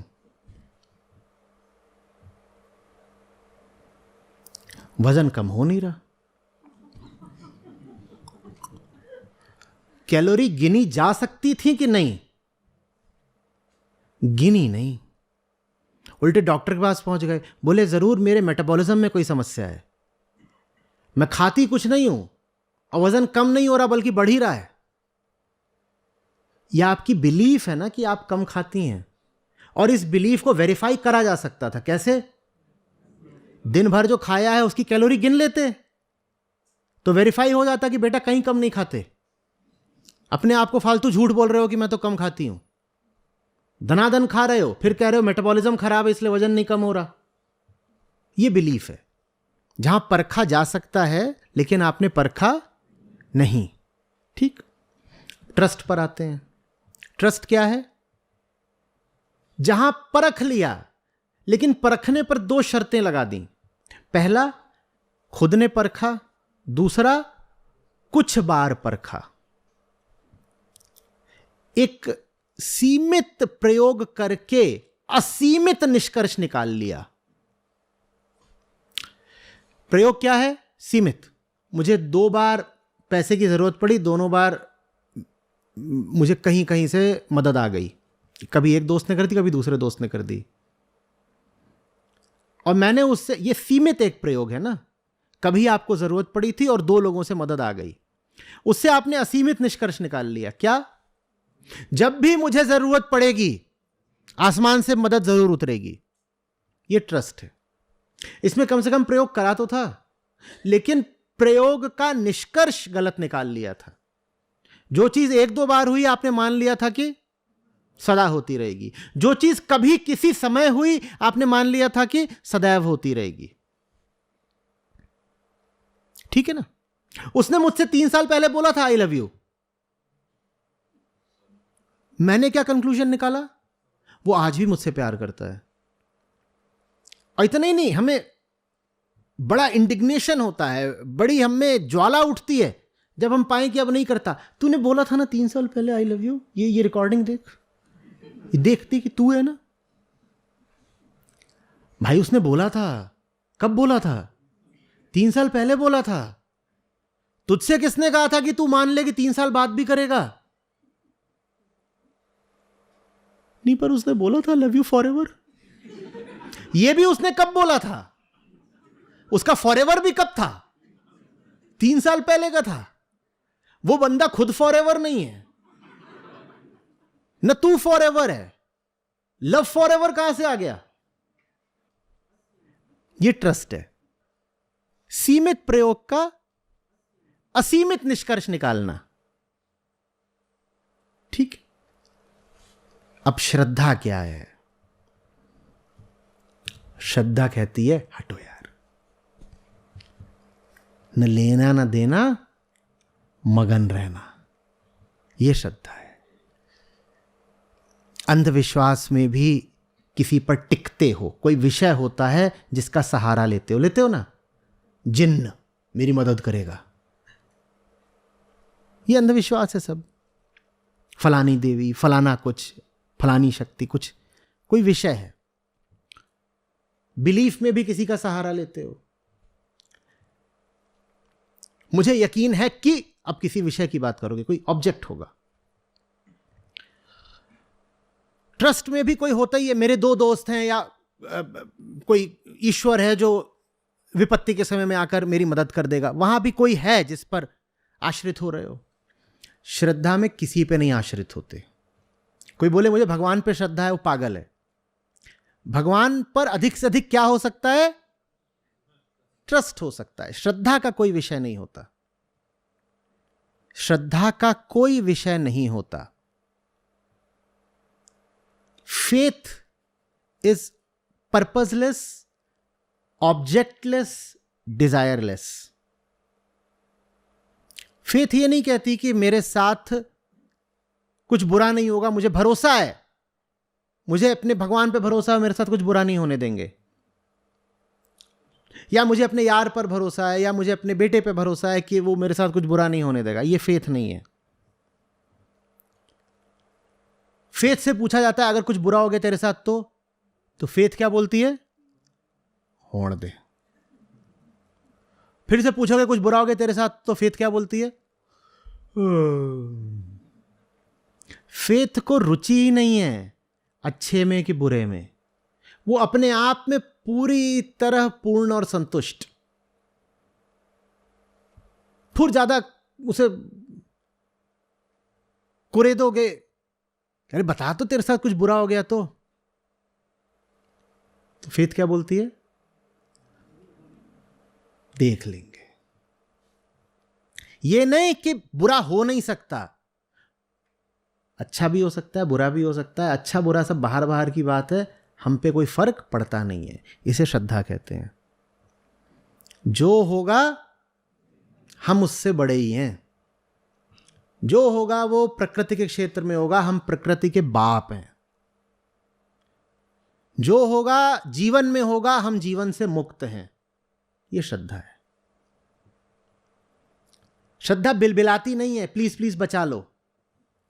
श्रद्धा कहती है हमें जरूरत ही नहीं है कि कोई हमें बचाए। ये फेथ है। अंतर समझ में आ रहा है? फेथ इस भरोसे में नहीं जीती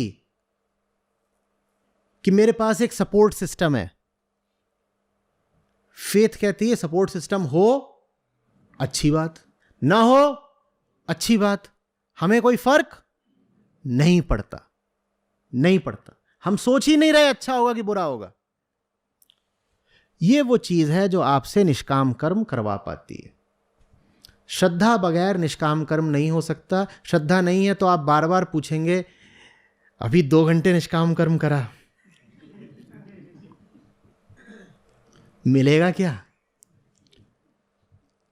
जब श्रद्धा होती है मात्र तब आप कह सकते हैं मिला तो ठीक, नहीं मिला तो भी ठीक। पाने न पाने के लिए कर्म करा ही नहीं। कुछ आ गया सुखदाई, और भाई जीव हैं तो सुख दुख का अनुभव तो होता ही है। निष्काम कर्म भले कर रहे हो, पर जहां तक शरीर की बात है उसको तो ये सब कुछ आ गया सुखदाई, कहेंगे बहुत बढ़िया, लगाओ लड्डू। लड्डू आए हैं तो हम अस्वीकार थोड़ी कर देंगे। कुछ आ गया, बस ऐसे ही आ गया, हवा चली, पसीना सूख गया, अब हवा चल रही, थोड़ी बोलेंगे तू सुख क्यों दे रही है हमको। गर्मी का समय हो, पसीना बह रहा हो शाम, और तभी जरा ठंडी हवा बहने लग जाए तो सुख मिलता है कि नहीं।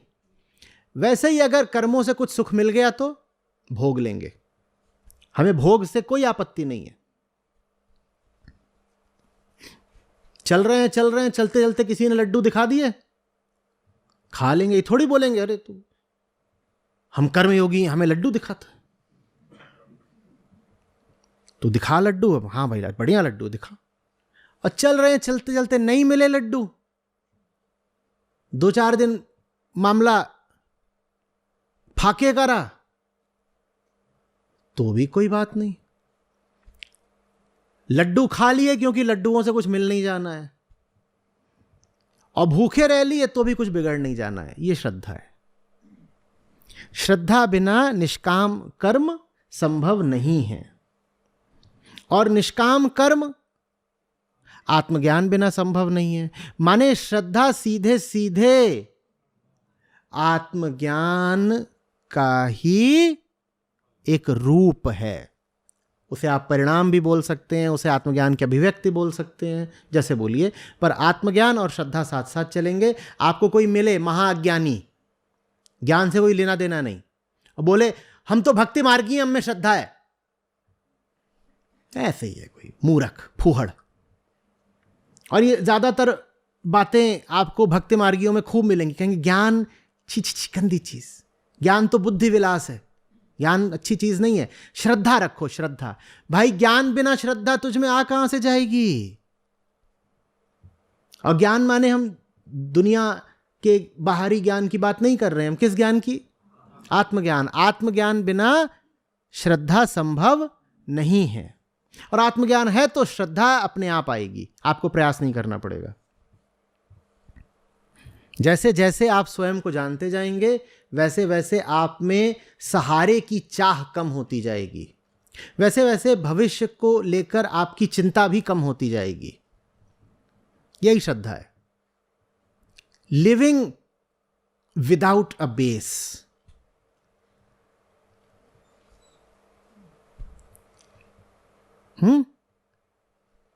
Flying without a radar, sailing without sails.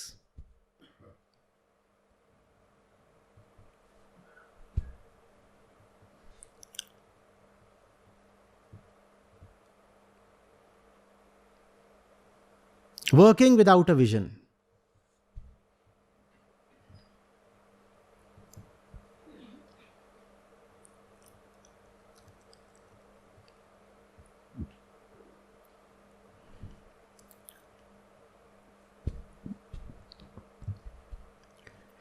Getting clearer? Thank you, sir. Thank you so much. नमस्कार आचार्य जी। जी मेरा प्रश्न इस चीज़ से संबंधित है कि अभी आपने जैसे कहा कि निष्काम कर्म जो है वो आत्मज्ञान से आएगा और तभी हम मोक्ष तक पहुंच सकते हैं।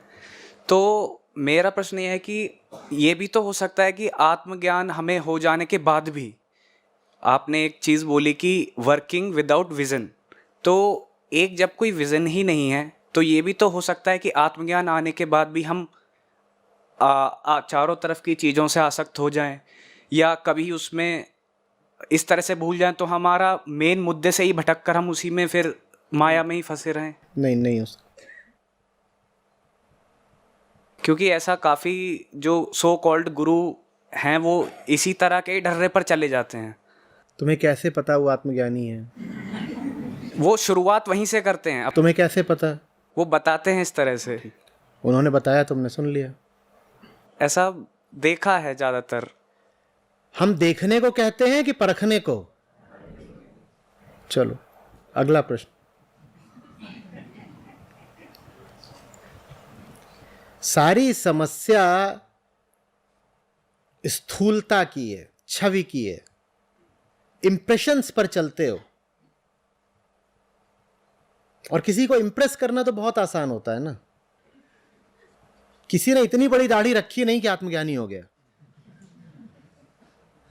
और अभी कोई कमी बची हो तो 4 माला डाल लो, ISO सर्टिफाइड आत्मज्ञानी।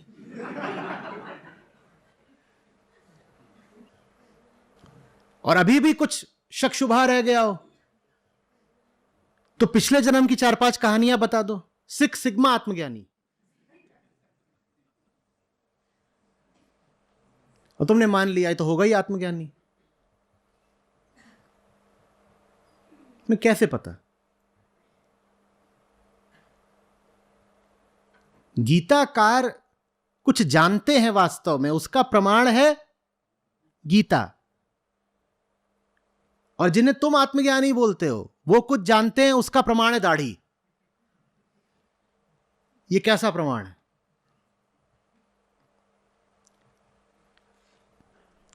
दर्शन शास्त्र शुरू ही होता है, कोई भी दर्शन हो, पहला सवाल कहता है प्रामाणिकता कहां है। हर दर्शन में पहला सवाल यही होता है, प्रमाण किसको माने। और सब दर्शन प्रमाण के अलग अलग स्रोतों को वैधता देते हैं। कुछ स्रोतों को सभी साझा मानते ही हैं और बाकियों में थोड़ा थोड़ा भेद होता है।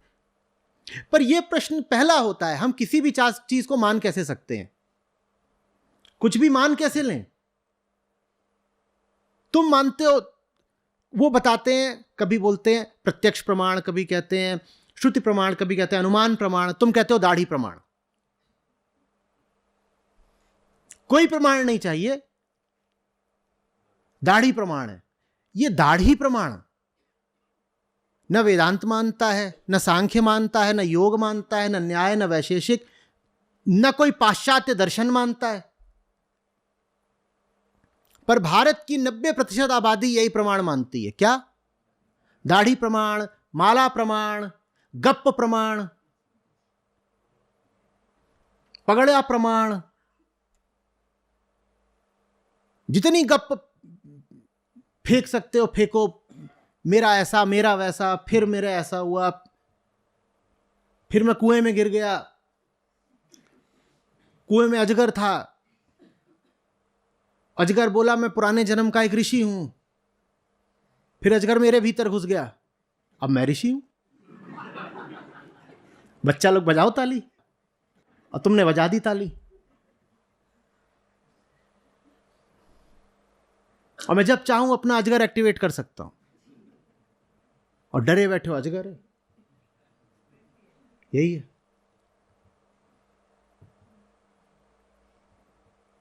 और फिर उसके बाद तुम्हें इस तरह की दुखद समस्या सामने आ जाती है कि मैंने तो इनको आत्मज्ञानी माना था, फिर इन्होंने इस तरीके कांड कैसे कर दिए? तुम्हें कैसे पता? अगर मान्यता और तथ्य आपस में टकरा रहे हो, तुम्हारी एक मान्यता थी और जब तुम तथ्य देखते हो तो तथ्य मान्यता के विरोध में है, तो इसका आशय क्या है? मान्यता ही गलत थी ना। तथ्य तो तथ्य है, मान्यता ही गलत थी। मान्यता का आधार यही है।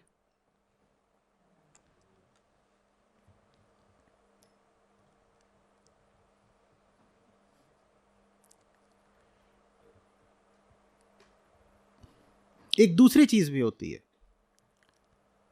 तुम्हारे पास सिर्फ इसकी मान्यता नहीं है कि आत्मज्ञान का प्रमाण होती है दाढ़ी और माला और गप और किस्से कहानियां। तुम्हारे पास आत्मज्ञान का प्रमाण कुछ विशिष्ट कोटि के कर्म भी हैं। तुम कहते हो अगर आत्मज्ञानी होगा तो इस तरीके के कर्म करेगा और इस तरीके के कर्म नहीं करेगा। तो तुम एक नहीं 2 तरह से धोखा खाते हो भाई। एक तुम धोखा ये खाते हो कि जो आत्मज्ञानी नहीं है उसको आत्मज्ञानी समझ लेते हो, क्योंकि आत्मज्ञान को लेकर तुम्हारे पास मान्यता है, छवि है।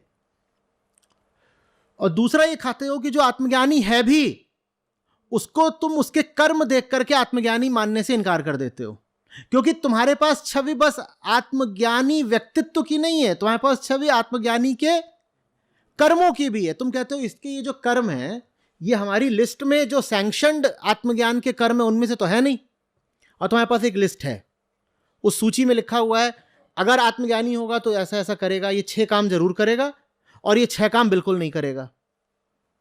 अब होगा कोई आत्मज्ञानी, तुमने उसे उन जो निषिद्ध प्रतिबंधित 6 काम है उसमें से कोई करते हुए देख लिया, तुम कहोगे ये नहीं आत्मज्ञानी। दोनों ओर से मारे जाते हो, क्योंकि दोनों ही ओर कुछ समझते नहीं हो, बस दिमाग में छवि भर है। प्रणाम आचार्य जी।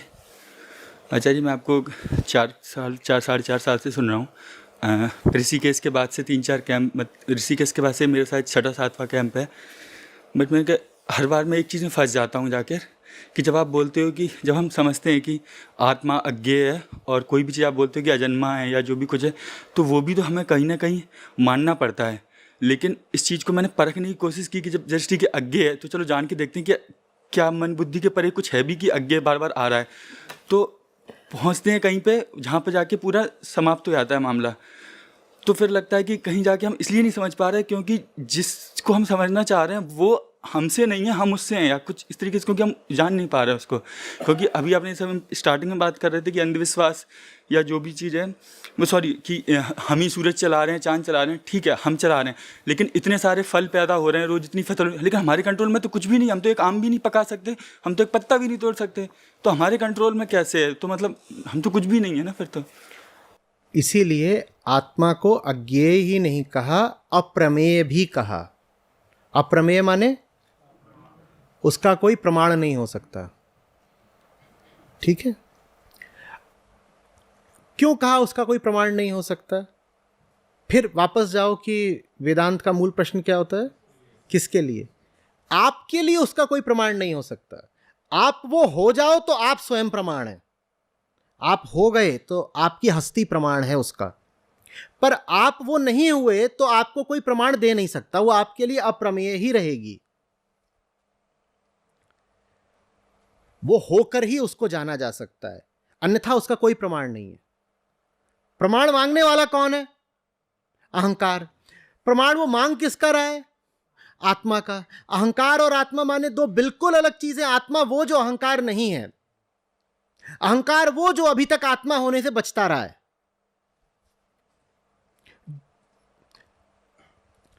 रात को मैं सूरज का प्रमाण कैसे दूं, बताओ?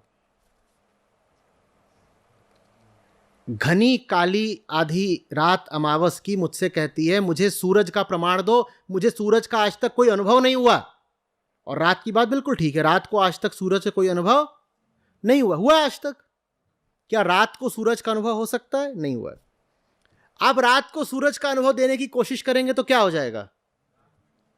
आप जिसको अनुभव देना चाह रहे हो बचेगा ही नहीं अनुभव लेने के लिए ना। रात को आपने सूरज का अनुभव दे दिया तो रात बची कहां? यह समस्या है। इस कारण अहंकार के लिए आत्मा को अप्रमेय कहा गया है। तुम्हें नहीं मिलेगा बच्चे प्रमाण,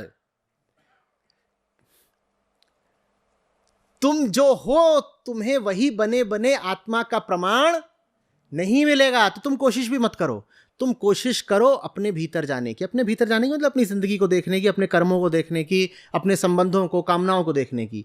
वो तुम कर लो, वो तुम्हारे बूते की बात है। जो तुम्हारे बूते की बात नहीं उसका प्रयास मत करो। तुम्हें रात होते हुए सूरज का प्रकाश का प्रमाण नहीं मिल सकता। अच्छा, प्रमाण नहीं मिल सकता तो कैसे पता वो है भी? जो हो गए हैं उनकी हस्ती प्रमाण होती है। जो हो गए हैं उनकी हस्ती प्रमाण होती है।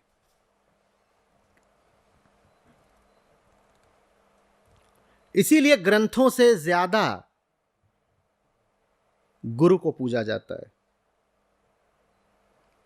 इसीलिए गीता से ज्यादा कृष्ण को पूजा जाता है। आत्मा का प्रमाण क्या है? आत्मा का प्रमाण तो आत्मस्थ व्यक्ति ही है, और वो भी वो प्रमाण किसी छटे हुए अहंकारी को दिखाई नहीं देगा। वहां भी प्रश्न बचता है ना कि वो प्रमाण किसके लिए है। कृष्ण प्रमाण है आत्मा का, कृष्ण की आंखें, कृष्ण की बात, कृष्ण की बोली, व्यवहार, निर्णय, ये सब आत्मा का ही प्रमाण है। पर वो प्रमाण भी किसके लिए है? वो प्रमाण भी किसके लिए है? दुर्योधन के लिए। दुर्योधन को मिल गया प्रमाण कृष्ण को देखते ही कि यही आत्मा तो होती है। कृष्ण को देखते ही तुमको देखा तो ये ख्याल आया जिंदगी तो। दुर्योधन के साथ ऐसा कुछ हुआ था कि कृष्ण को देखा और एकदम समझ गए कि माया भ्रम है, आत्मा सत्य है? ऐसा हुआ था? वो तो उल्टा कर रहा था। कृष्ण गए थे, संधि प्रस्ताव लेके, बोला बांधो बांधो इनको, चलो जालो, कैद में डालो। अर्जुन को भी आधा ही प्रमाण मिला था कृष्ण को देख के। अर्जुन को भी लग रहा था पता नहीं है नहीं है, क्या कर रहे हैं, भड़का रहे हैं बस।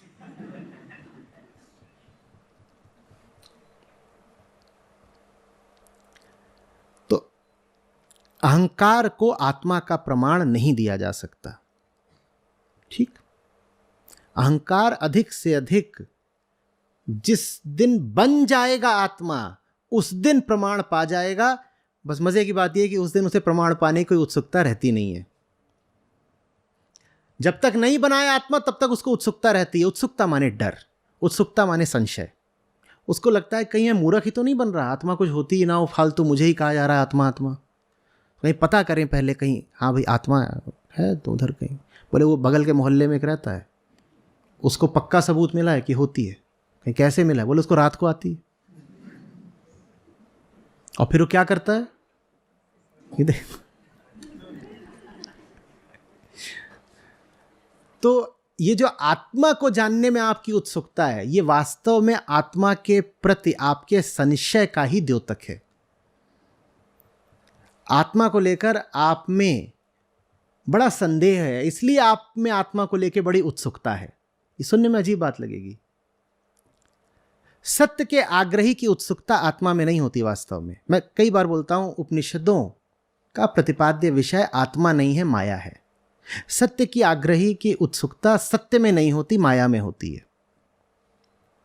वो ये नहीं पूछता आत्मा है कि नहीं, प्रमाण दो कि है कि है। वो कहता है आत्मा हटाओ, मैंने शुरुआत करी है अपने दुख से। ये सारी बातचीत इसलिए हो रही है क्योंकि मैं झंझट में हूं। तो मैं शुरुआत सच से नहीं, शुरुआत झूठ से करूंगा। मैं जानना चाहता हूं यहां झूठ क्या क्या बैठे हैं जिनके कारण मैं दुख में हूं। वो माया का अन्वेषण करता है, और माया को जो जान जाता है वो स्वयं को सत्य में पाता है। सत्य तक पहुंचने का कोई रास्ता नहीं है माया के अलावा। माया ने आपको घेर रखा है बाहर से भी भीतर से।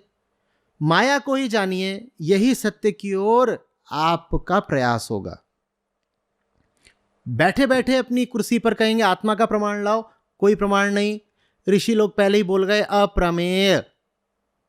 बेटा कोशिश भी मत करना, कुछ नहीं मिलेगा।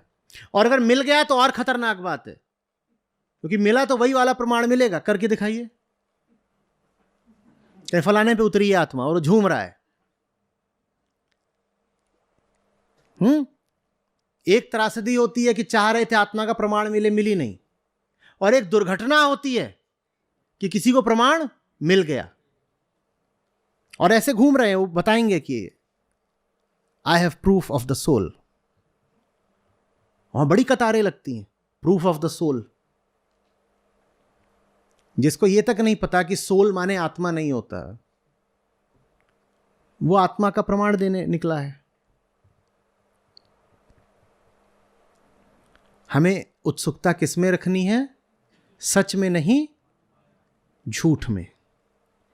सच नहीं पकड़ में आएगा, आप दौड़ लगाइए झूठ को पकड़ने के लिए।